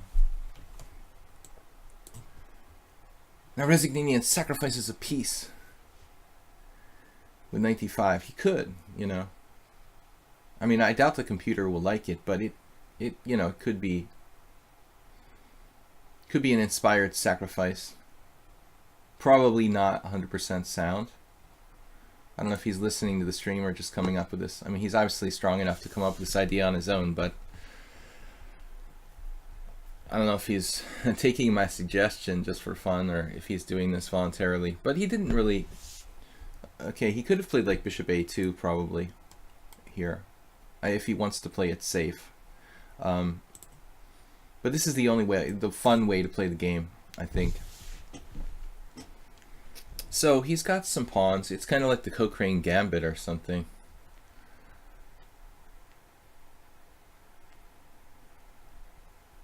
Your neighbor, Sarunas Solskis, plays the Cochrane Gambit against the Petrov. Reminds me a little of this. Probably not sound for white here. But he's having fun.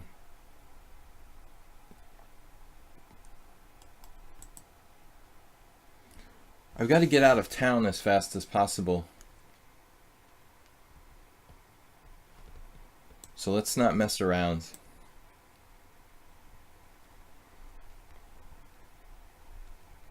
Solskis knows some Latvian Gambit, or Latvian people. You're talking about playing the Latvian. Yeah. He's a creative player. He plays a lot of really insane stuff. Not many GMs, you know, like Johnny Hector. I mean, who can play really crazy openings? He knows Latvian language. All right, white has what, 2 pawns for a piece here. It's not really enough, but if I'm not careful, like something bad could happen.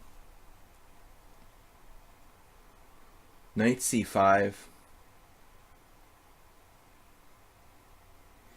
See, I'm a little bit worried about this bishop slipping out to a4. That I'm hesitant to play.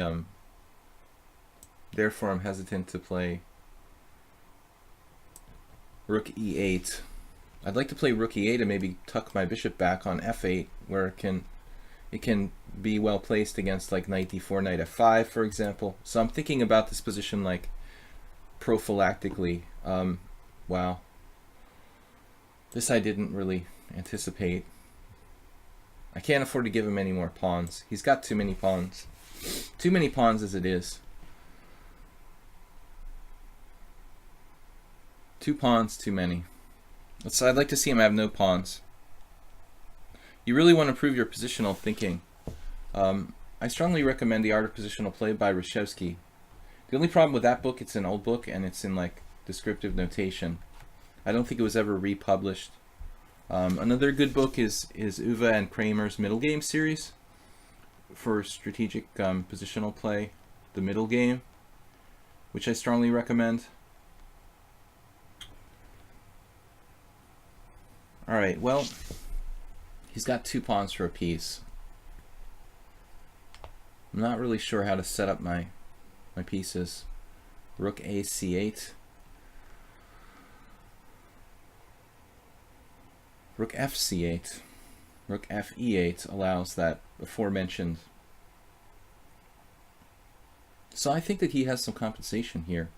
If I drift without a plan, I could be in trouble. Solid structure. Yeah, knight a4. Committal. Now I can play maybe rook e8 at some point.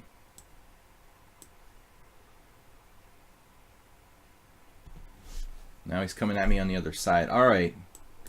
That's enough of that. I mean, if I have to, I'll put my knight on h5, I guess.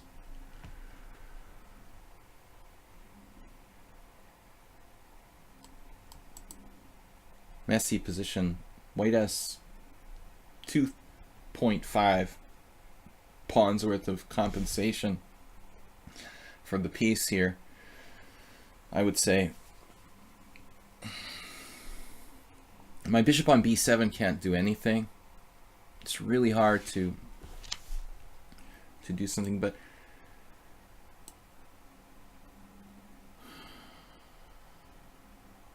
first inclination is to take. My second inclination is to take. First rule of Fight Club. Same as the second rule of Fight Club. Resignanian is falling apart, I think.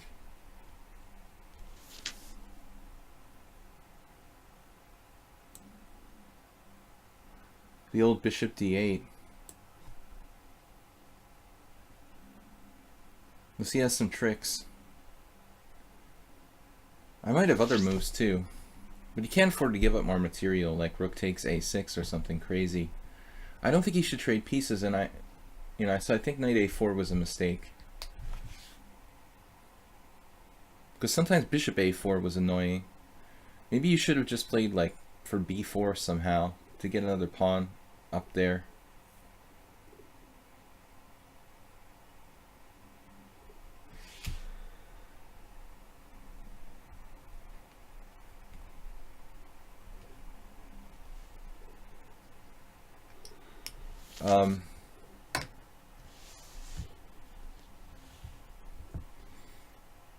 Anyways, he's basically going for broke now. f4.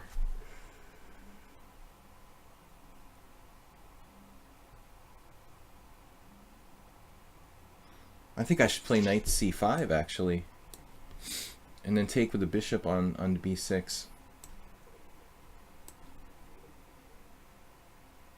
His king will be, as my friend Alexander Menaeus said, menaced. He's going to be menaced on the long diagonals very much by the two bishops, especially if he plays e5.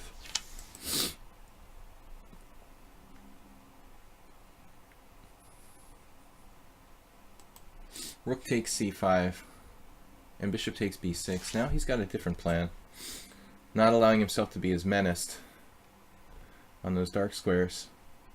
Yeah, here maybe I should think about redeploying.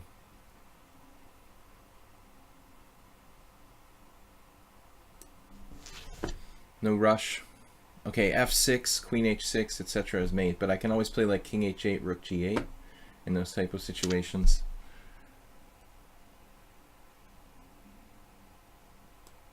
Actually, h6 is probably not a bad idea right about now.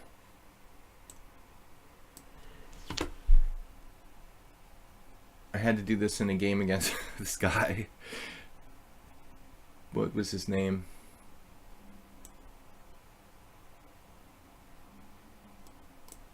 Now I have bishop takes b6 actually. Doesn't work. What's that guy's name? Yevgeny something.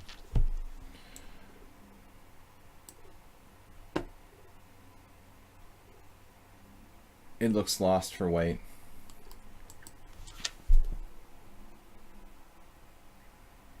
Like my game with Yevgeny.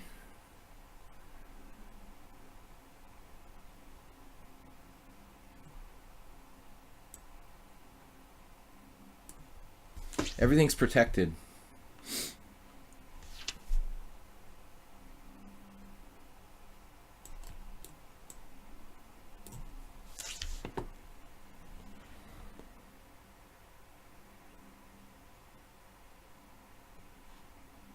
Ah.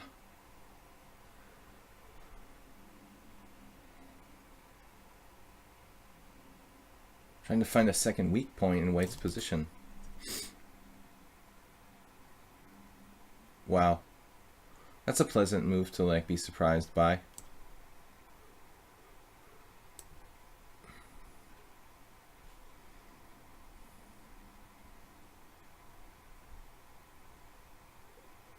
Whoa.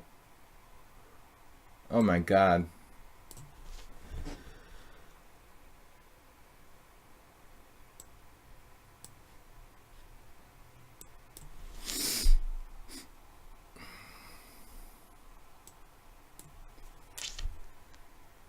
Oh, there's no mate. yet.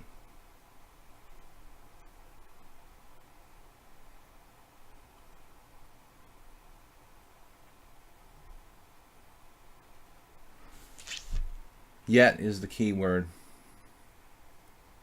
He doesn't have rook e1. We got queen takes e4 and queen g6 or queen h7.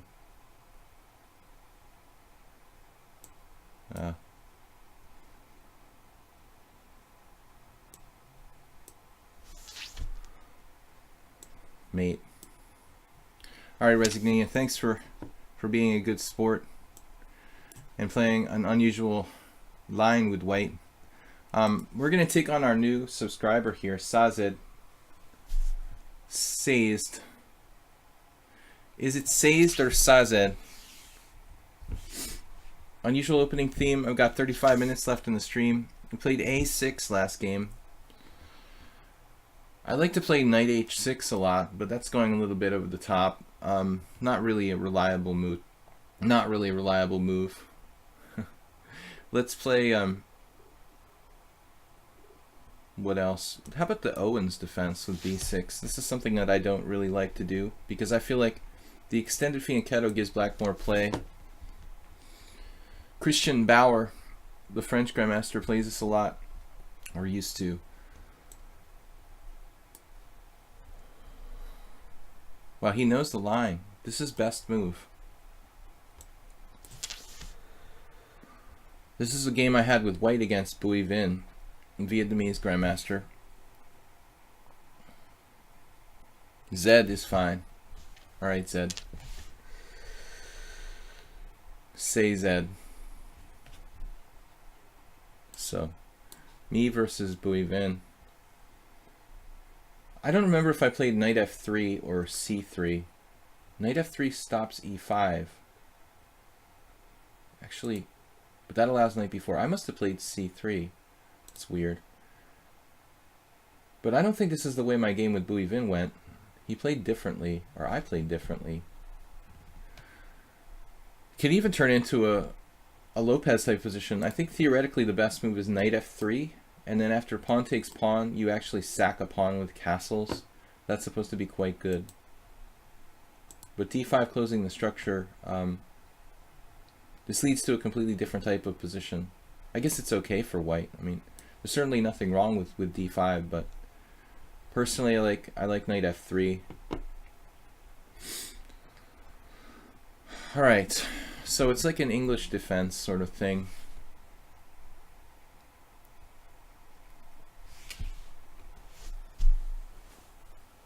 I'm not up on this Owens defense. I never actually played the Owens defense. I never believed in it, to be honest, a whole lot.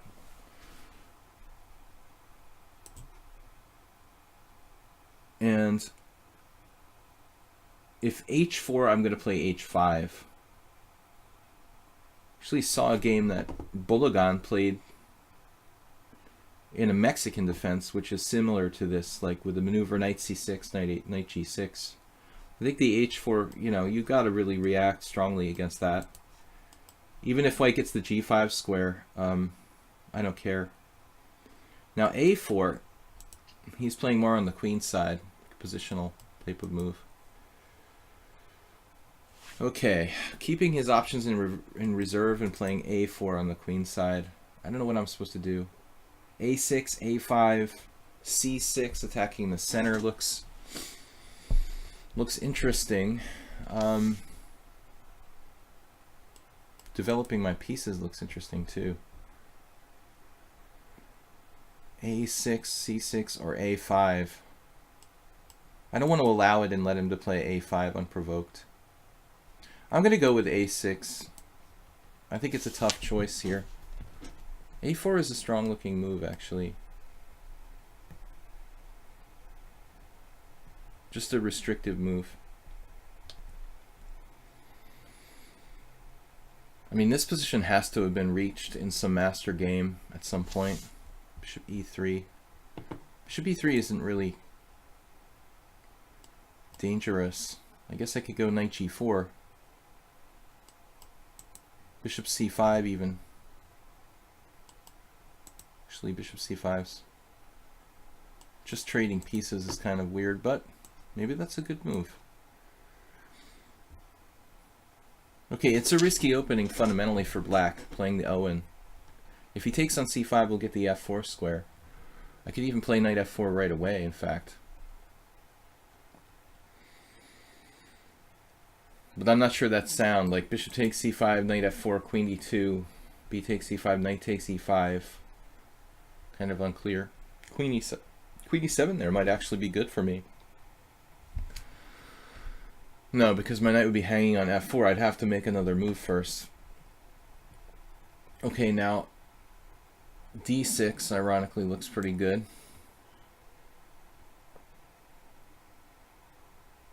But it traps my own piece on c5. Potentially trapping my own bishop, not a good idea. Not a good idea. Alright, never mind. Let's just play a sane move. With the pawn, that's an excellent recapture.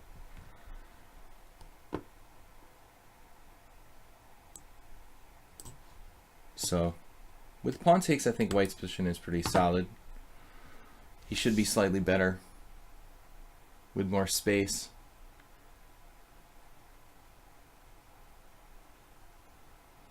About 2,000 lichess average rating for Sazed. I probably made a mistake. At least I got to castle. That's been a problem. Some of our games today when I lost to... He's not here anymore, but we lost a game against Morales. Second game I played today. Really decisively. We don't have too much space now. It feels a little bit like some kind of weird Nimzo to me. Oh. Not too happy about this. Killing me on the queen side. Kind of a bad scene over there. Quite a strong strategic player. Now we know. The way that Sazed played, you know, a4, bishop e3, taking back with the pawn. I mean, you're looking at a guy who's solidly understanding of positional play. Now should I break with c6?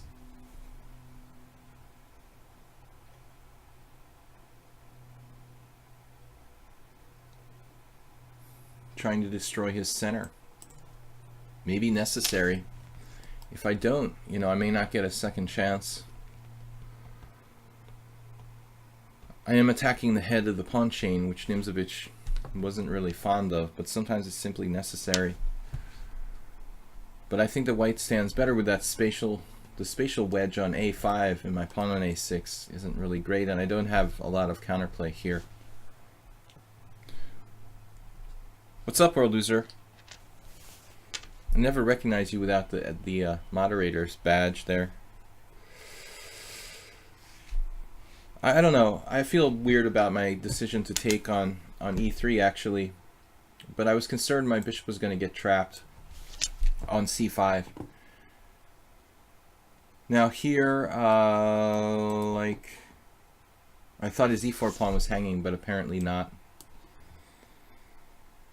He has tactics against my bishop. Okay, knight takes c4, bishop takes e4 wins a pawn for me, I thought. Always take. I think we gotta take this.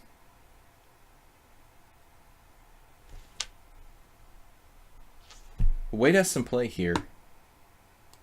He could have played bishop takes c4.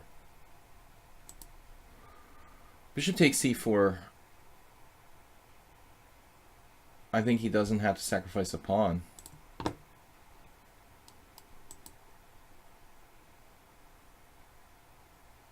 I still feel like he has so much space, though, honestly, that the pawn doesn't mean that much in this position. White still has reasonable chances.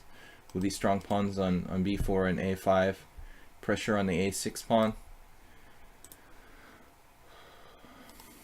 my central pawn is kind of backward here, like in a Mora Gambit or something. I'm not surprised if white has compensation for the pawn here. Bishop takes e4, knight takes e4, knight b6, rook a7. Queen rook c8 maybe? Doesn't really do anything. I have my knight to defend my f8 rook, so... But still, if I end up in a situation where my rook is on a7, it's not really the greatest, but we'll take it. I'm sure that he had better.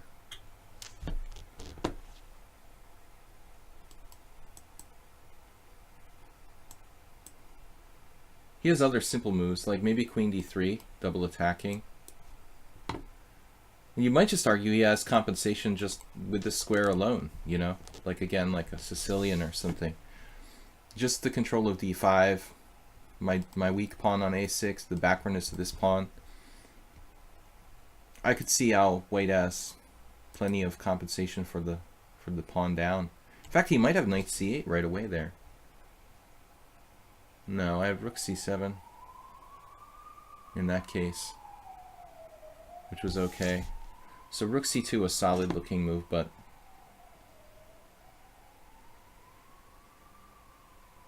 it's a little hard for me to generate any sort of active counterplay in this position. d5 looks logical.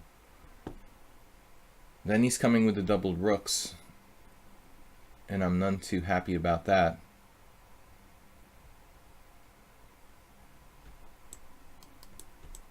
I don't know what to do. I just want to break his... Oh man, you missed queen takes a6, and so did I. I'm like an idiot. So that was actually a mutual blunder. We both forgot about a6. I wanted to sack the exchange here. I thought it would break his pressure. We have enough for the exchange now, but I don't know that I'm better. I have to be careful I don't drop a piece, actually.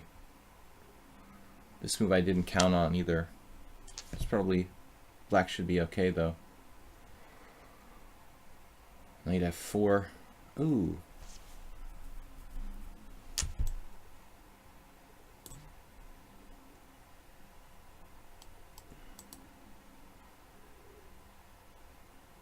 I'm not sure that I'm better here. He can just play queen e1 and knight d3 go back. It's probably about equal. Let's see. I would estimate it's like equal. Let's say I have knight d5. Okay, thanks Sazed. Analysis board. I'm better apparently. But we both mutually blundered. I mean, this is ridiculous. I can't play rook b7. He has full compensation for the pawn here. This was just a horrible blunder. Queen takes a6. But I don't know. I think you were significantly better. This position you played well. a5. c6 immediately. Apparently, I'm supposed to play c6 immediately. And I'm okay. But I was curious about the opening when you played a4. I'm surprised there's no games in this position. c6 is better. I guess I figured you take and play a5. But apparently that's not a big deal. If I played the Owens defense more, I would have a feel for this. I'm supposed to play c6. So this is a new move actually, a4.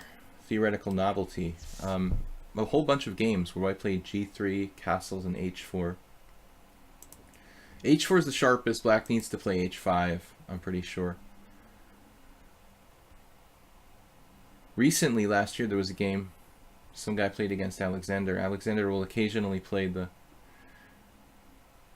Alexander Ivanov will occasionally play the Owens defense. He did it against me once. Alright. So we got Albafazel, Chess Legends, and Counterattacker. I don't know if I'll be able to play all 3 games. We're going to try to play a couple at least. Alright. Unusual opening stream. Abulfazl knows his openings really well. Yesterday he had 2 good games against me. I'm playing too much of this queenside fianchetto. We need something else. Let's play the... No, I don't want to play f4. He's too strong in the opening. Let's play e4 and come up with something. Something to take him out of book. Because it seems like Abulfazl, this is a guy who really plays well in the opening. No, not the Grob. We had a couple Grobs today. I played a Grob-like closed Sicilian, and I faced the Grob in one game. I don't like the Grob. I'm not a Grob believer, but I was really lost against Orbitich, one of my opponents today. Abulfazl is thinking, oh, he's going out of book now with the Bassman like h6, like the Grob deferred. All right, let's challenge this. The deferred Grob. You asked for Grob and you got Grob. The killer Grob. No Grob. Maybe a delayed Grob. Or Grob deferred.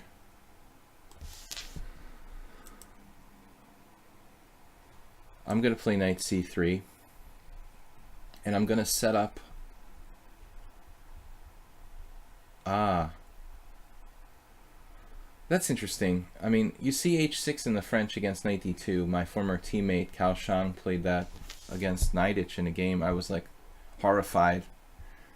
Like the guy's playing board 1 in a team competition against Neidich, and he plays like h6 on move 3. But he lost, not surprisingly. Yeah, you see it in the French Tarrasch, but not against knight c3, really. Knight c3 seems to put more pressure on the center, giving black less options. But anyways, it's just a move, right? Not so bad for black. What can we do?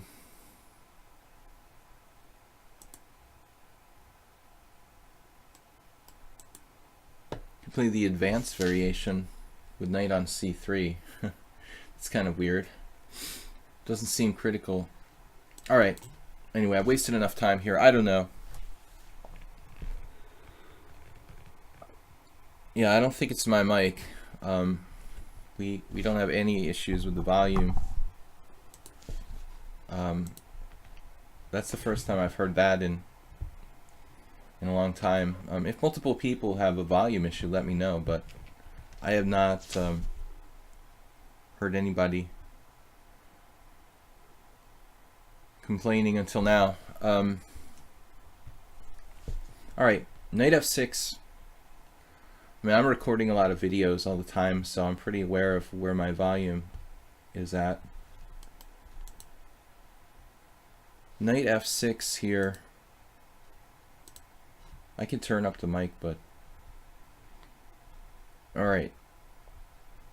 e5 looks like a normal move. There's no bishop g5 type of lines. That's cutting out bishop g5. So there's some point to this, but it does weaken the black king side. Huh. What could I play like more dynamically than knight f3 anyway? You know, like there aren't that many moves for white. That's the amazing thing about this position. You know, maybe theoretically I have some good exchange variation or something. Huh. Alright, let's try this. And transfer to a Nimzovich type of line where he's played h6, you know, unprovoked.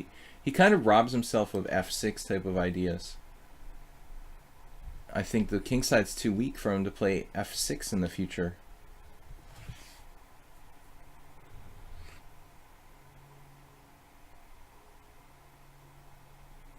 What are you talking about using my normal voice? I make videos for chess sites all the time.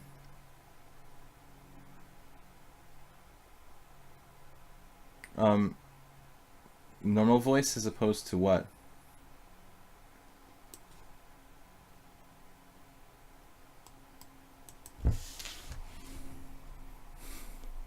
I don't know. I don't know what he's talking about. Not like a video game stream, like something like that. Whatever. Anyways, a lot of new people here watching the stream today. 52 viewers for a Wednesday isn't bad. Now C5.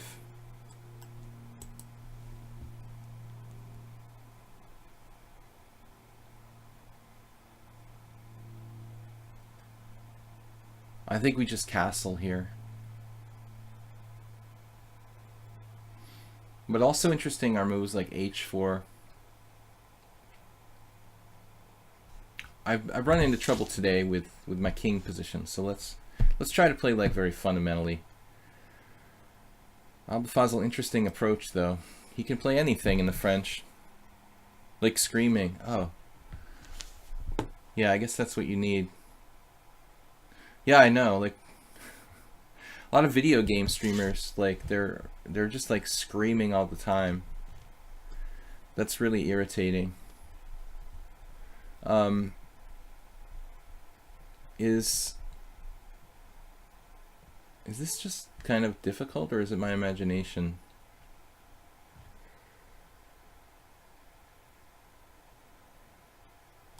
Well, rook e1, I guess.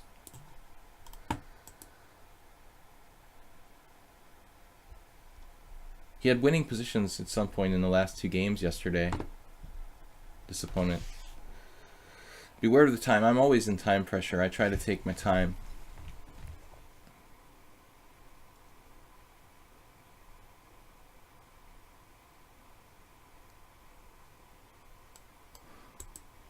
I think Paschall actually played a French against me quite a while ago in another game. I should probably play C4 at some point, but it's probably too late now.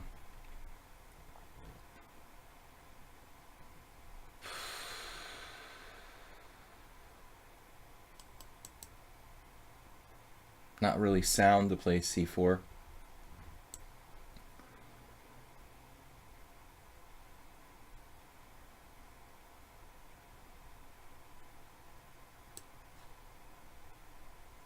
I have a bad feeling about this.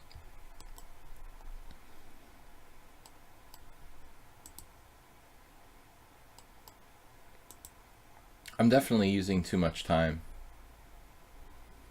Black's play is scary. Scary good. Alright. Man, I don't know what to do. I don't really want to go bishop e3.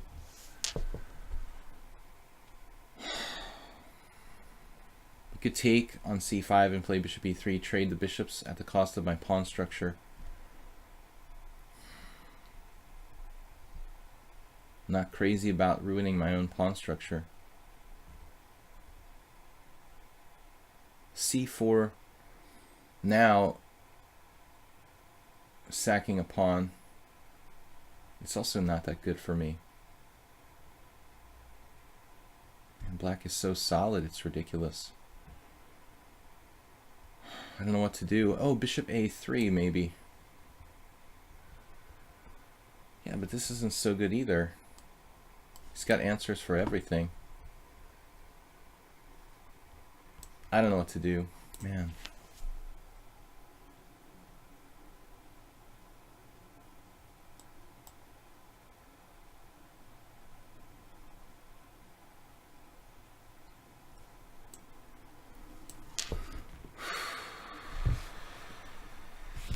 He's got 5 minutes to my 1 minute. He's 18 under 2,000. Every game I play against him, he has like a winning position. 2 yesterday, and he beat me the game before that.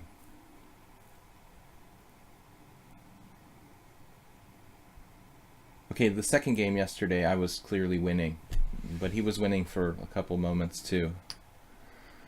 The first game, he just had me busted and lost on time.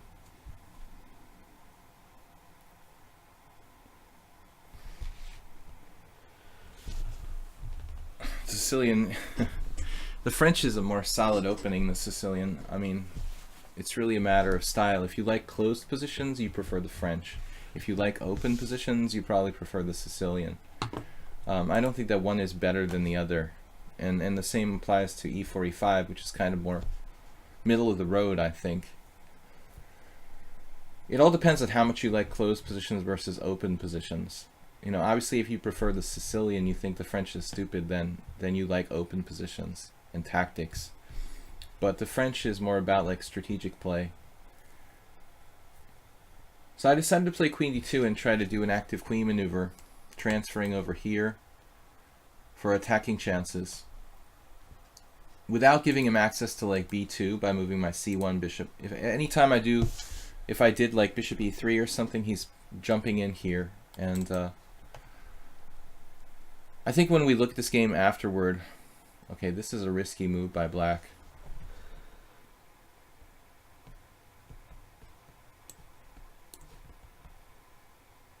It looks like he's thinking about castling opposite sides or something.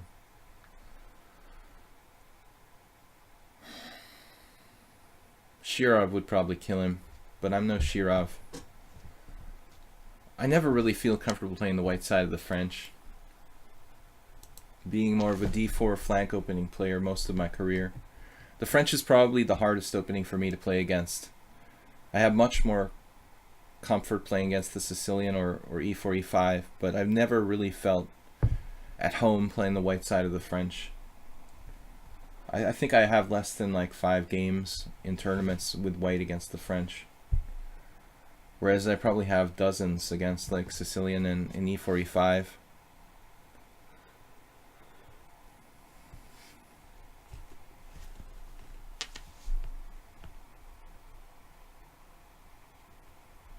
The other plan for me would be to play a4 and try to trade off his bishop with bishop a3. Yeah, he's definitely thinking about this.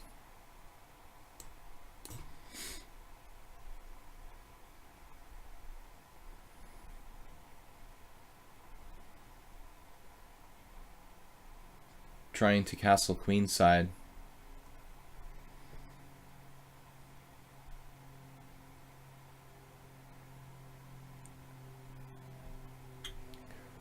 Shirov Harika had a game. They had a game last year in a similar structure, but that was totally different. Shirov like sacked his c3 pawn at one point to open lines. It was really brilliant. But only Shirov can come up with pawn sacrifices like Shirov. He's not the same as he was, but he's still quite dangerous. Wow. So he's sacking the pawn there. Wow, that's crazy. Alright. Do I really want to take this? Alright, I feel like it's like almost necessary. But I'm not going to take the second pawn. I'm not going to take on g7, dude.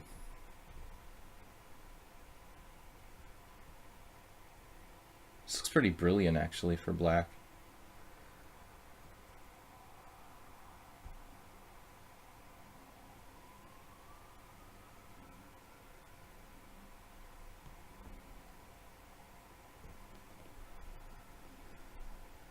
Yeah, there I thought he should have played g5 right away. Looks really strong for black. Like, maybe there's some way it doesn't work, but I was terrified of g5 here, offering a second pawn to open all the lines against me. But who knows if it's completely sound. Just practically speaking, it looked extremely bad for me. This doesn't look quite as scary, though still black has initiative and some chances. Yes, it's an excellent move.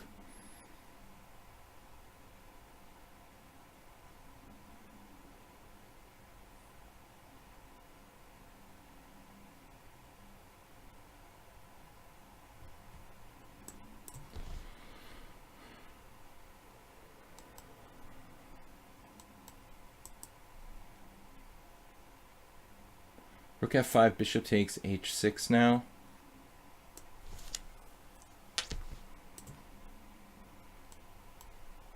Man, this guy is strong.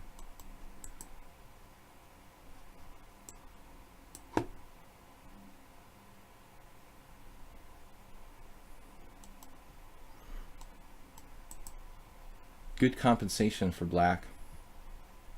My extra pawn is not really that useful here. He's bishop a3 now. I didn't even think about it. I'm gonna have to give up something. Probably I shouldn't even bother with the last move. Just totally uncoordinated. Master strength sacrifice. Damn, dude. I'm just falling apart.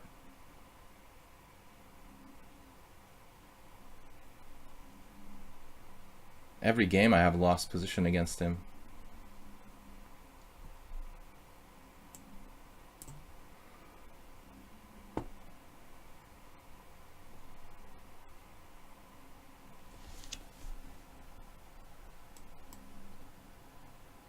This is probably lost for me as well.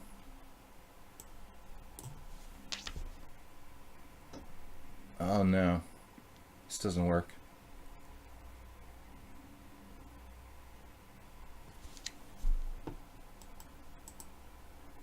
Now I'm just losing a piece.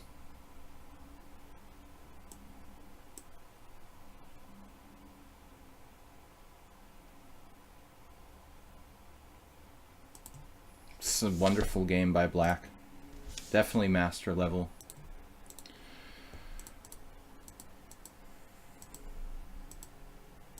Every time he has a winning position. All perfect. This is right according to the line. Bluffstein, Lechke. Rook e1 was a new move.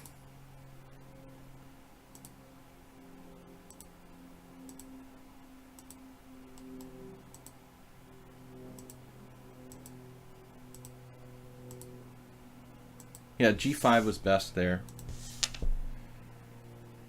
After g5, he has huge, huge position.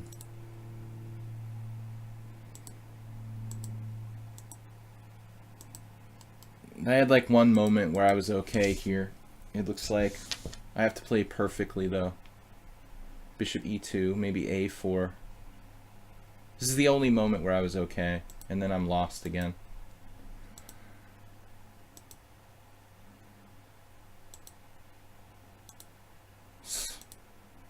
Abulfazl, I mean, you must be like a master, dude.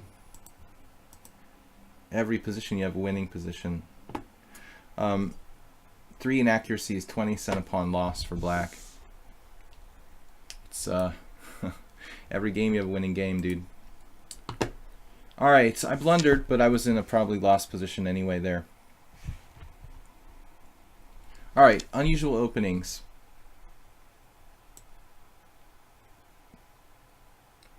Not c4.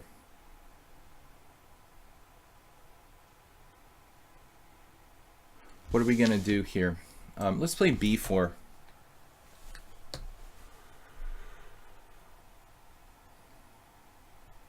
I think Abulfazl is a little too strong, man. He has a winning position every single game against me. He's like 1800 here. He like finished second in our blitz tournament too. I mean, how can your rating be 1800? All right, chess legends. A3.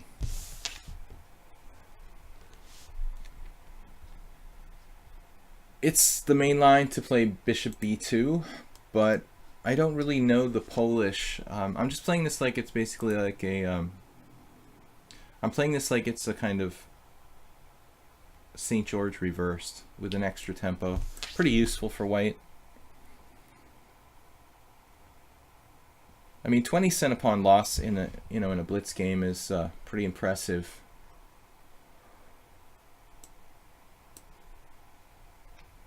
I think that's extremely strong. I mean, for like a long game,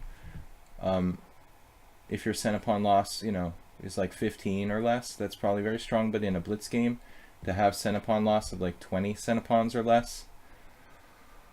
That's master. I mean, unless it's some super simplified position where nothing's happening and you're just trading pieces, which happens sometimes. But if you're playing consistently like 20 center pawn loss in blitz, you're probably like 2300 plus at least.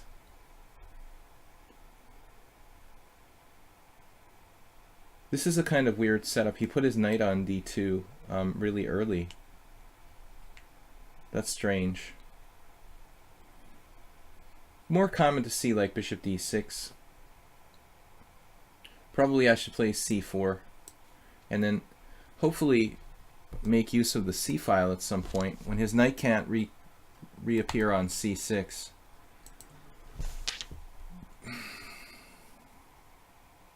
You play at 0 center pawn loss. Yeah, that was an impressive game by Black. I would say he played IM strength. H6 French, totally random line. He played exactly like Ledge just the Grandmaster, like 2550. Nobody special. Knight f3.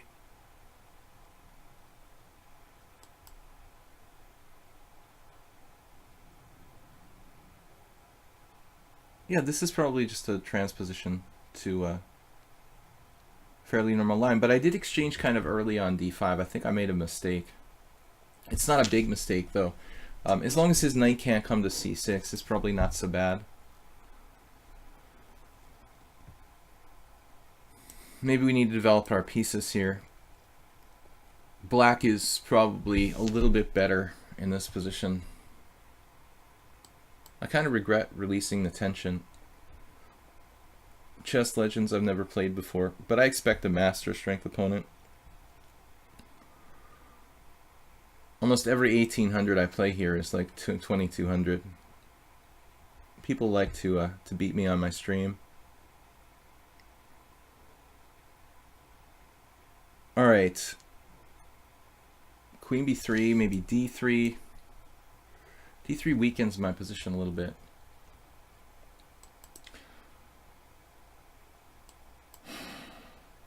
Yeah, I regret playing the exchange so early on d5. I think that was a mistake.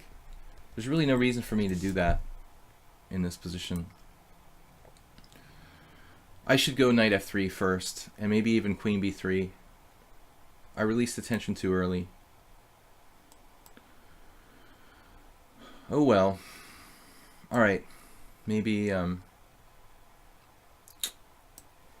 try to play like Miles played, the black side of the St. George, induce a6 and then play like d4, knight a4, knight c5. That's what Tony claimed like was his idea in the black side of the St. George, to induce white to play a3, and then he's justified maneuvering knight a4, playing it like a French with d4. Exactly, this is what I'm talking about.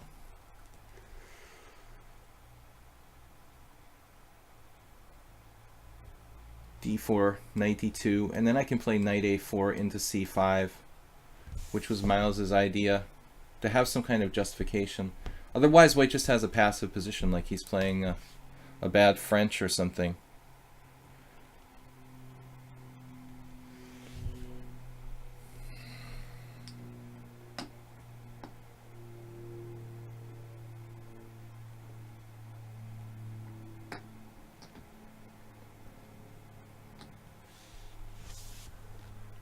Alright, we've got one more challenge from Counterattacker, but we're basically out of time.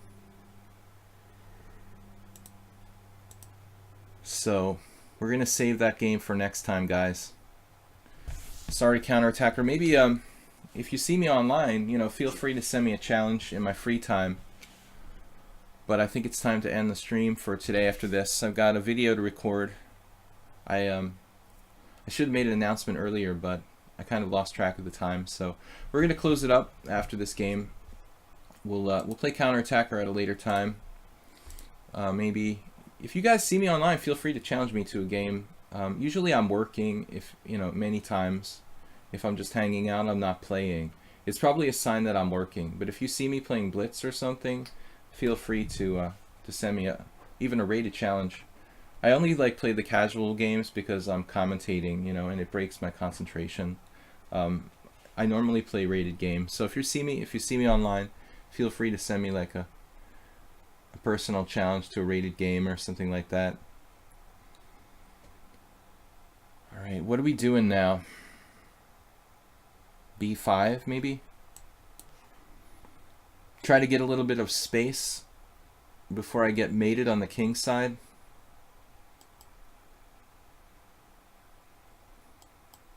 I like the way the not counter-attacker, Chess Legends is playing. Okano subscribed. Thank you, Okano.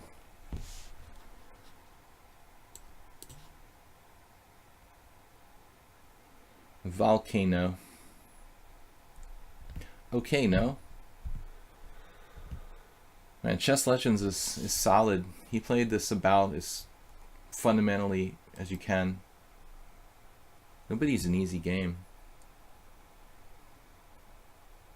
There are no easy games here. Lost 2 today. Alright guys, thanks. We got 2 new subscribers today. And Sazate and Okano. Yeah, Queen E7, another excellent move. He knows exactly what he's doing. 2000 in classical chess. This is a new account. Normally I don't play people who are new accounts, guy, but we'll let it slide for today. People are just constantly abusing lichess and creating new accounts every other day. I don't really like that.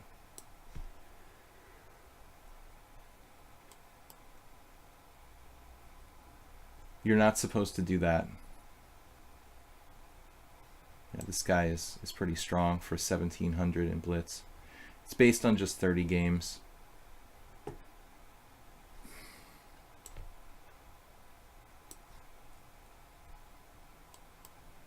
say he's much better than 1700.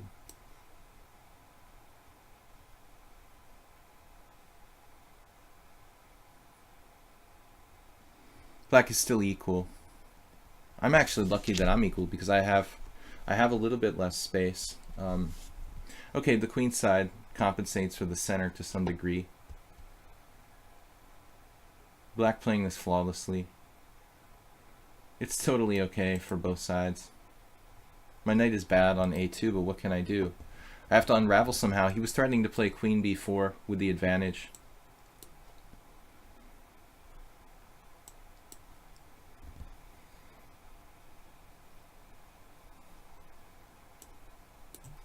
Equal position. Objectively a draw.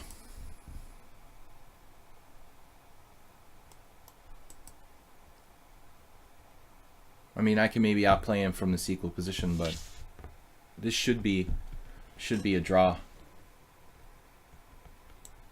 Let's take back the file.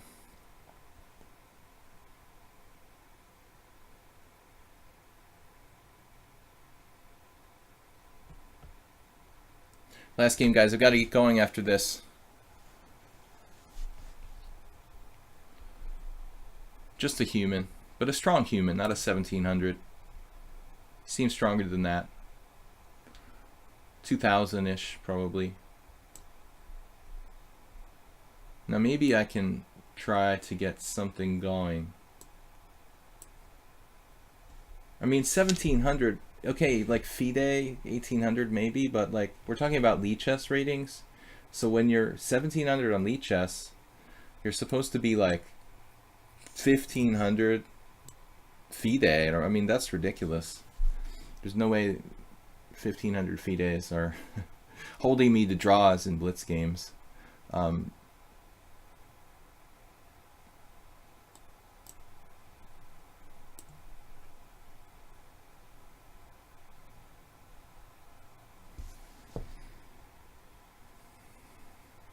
We need to maneuver a little bit here. It looks like.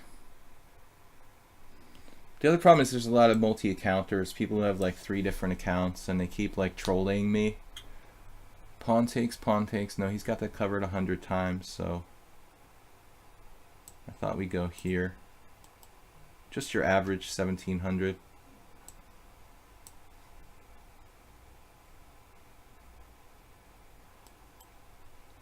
I need another piece to attack d5. It's another excellent move.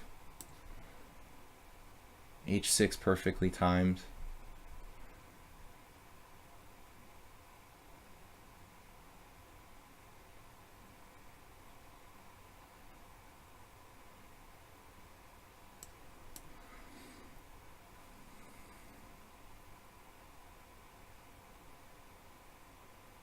First semi-passive move black has played. Maybe this gives us something.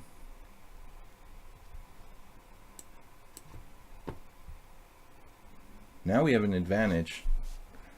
Instead of playing knight d7, he could have played g5 though. It's a really good game. But even so, I'm probably not winning here. I'm a little bit better. Still not enough to win.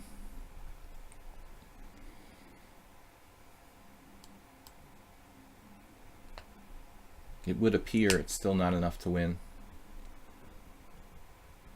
If I have e4.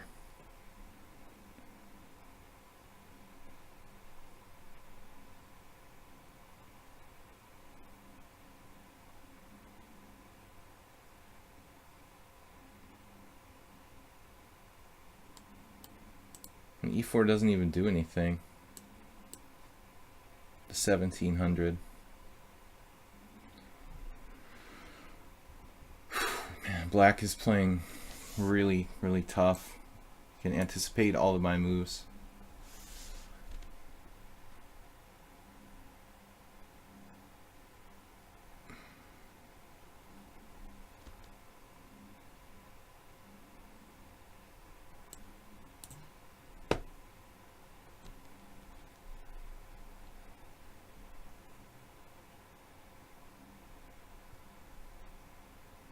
Still a draw.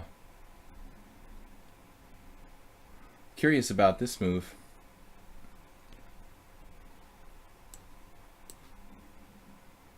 I mean, I'm theoretically a tiny bit better here, but I don't know if I can make progress somehow. Oh, I have h5? Is that even a good thing?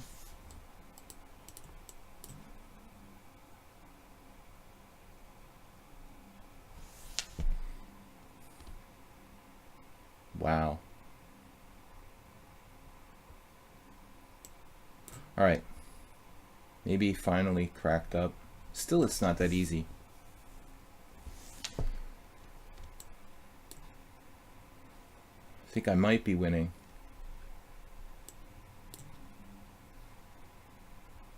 If I get my king up.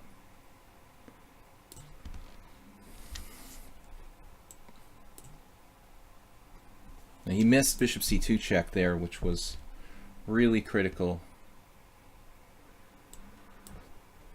Still, it's not that easy. Oh, this is scary. 1700. Give me a break, dude.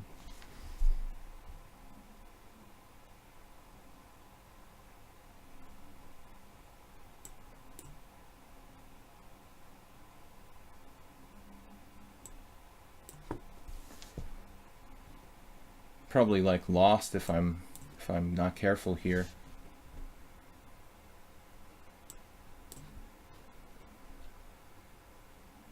I mean, I'm really tired of people trolling me. You know, this is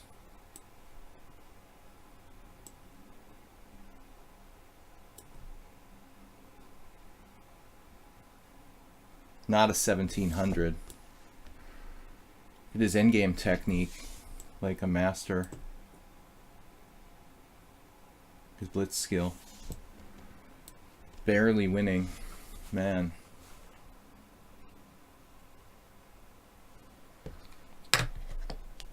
And even that move holds on.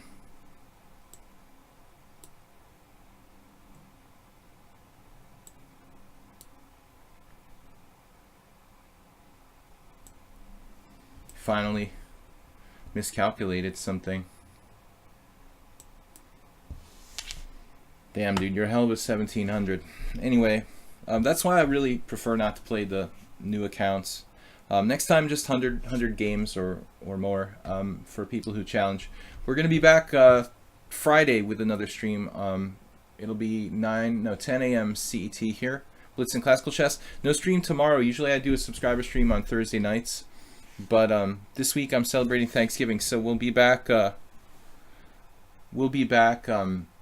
just Friday morning, 10 a.m. More Blitz Chess and Classical Chess. Sunday I have a simul, which I do on lichess every week. I have to go away from Budapest for the day, and I don't know, exactly what time I'm going to be getting back, but I'm going to try to do the 20-player simul on Sunday at the normal time at 6:30. There's a small chance it might get delayed like half an hour from the normal start time, which is 6:30 p.m. CET. I might have to move it back to 7 depending on when I get back, but we will see. So there's a simul on Sunday, Blitz Chess on Friday morning, 10 a.m. Friday. I will see you guys then. Thanks for watching. Thanks for playing. Thanks for subscribing. Thanks especially to the new subscribers. I will see you guys on Friday morning. Thanks, Soltigo, for moderating. Also, check out my YouTube channel, Video Chess Training on YouTube, and like and subscribe over there. Also, thanks to you guys who did donate via PayPal to support the YouTube channel, and occasionally here on Twitch. So, or Bidditch, man. Yeah, thanks to the everybody, and happy Thanksgiving to those who do celebrate Thanksgiving. All right, guys, have a great holiday if you're in the Western Hemisphere, and even if you don't celebrate Thanksgiving, you may have some days off, so that's always good. I'll see you guys later. Bye bye.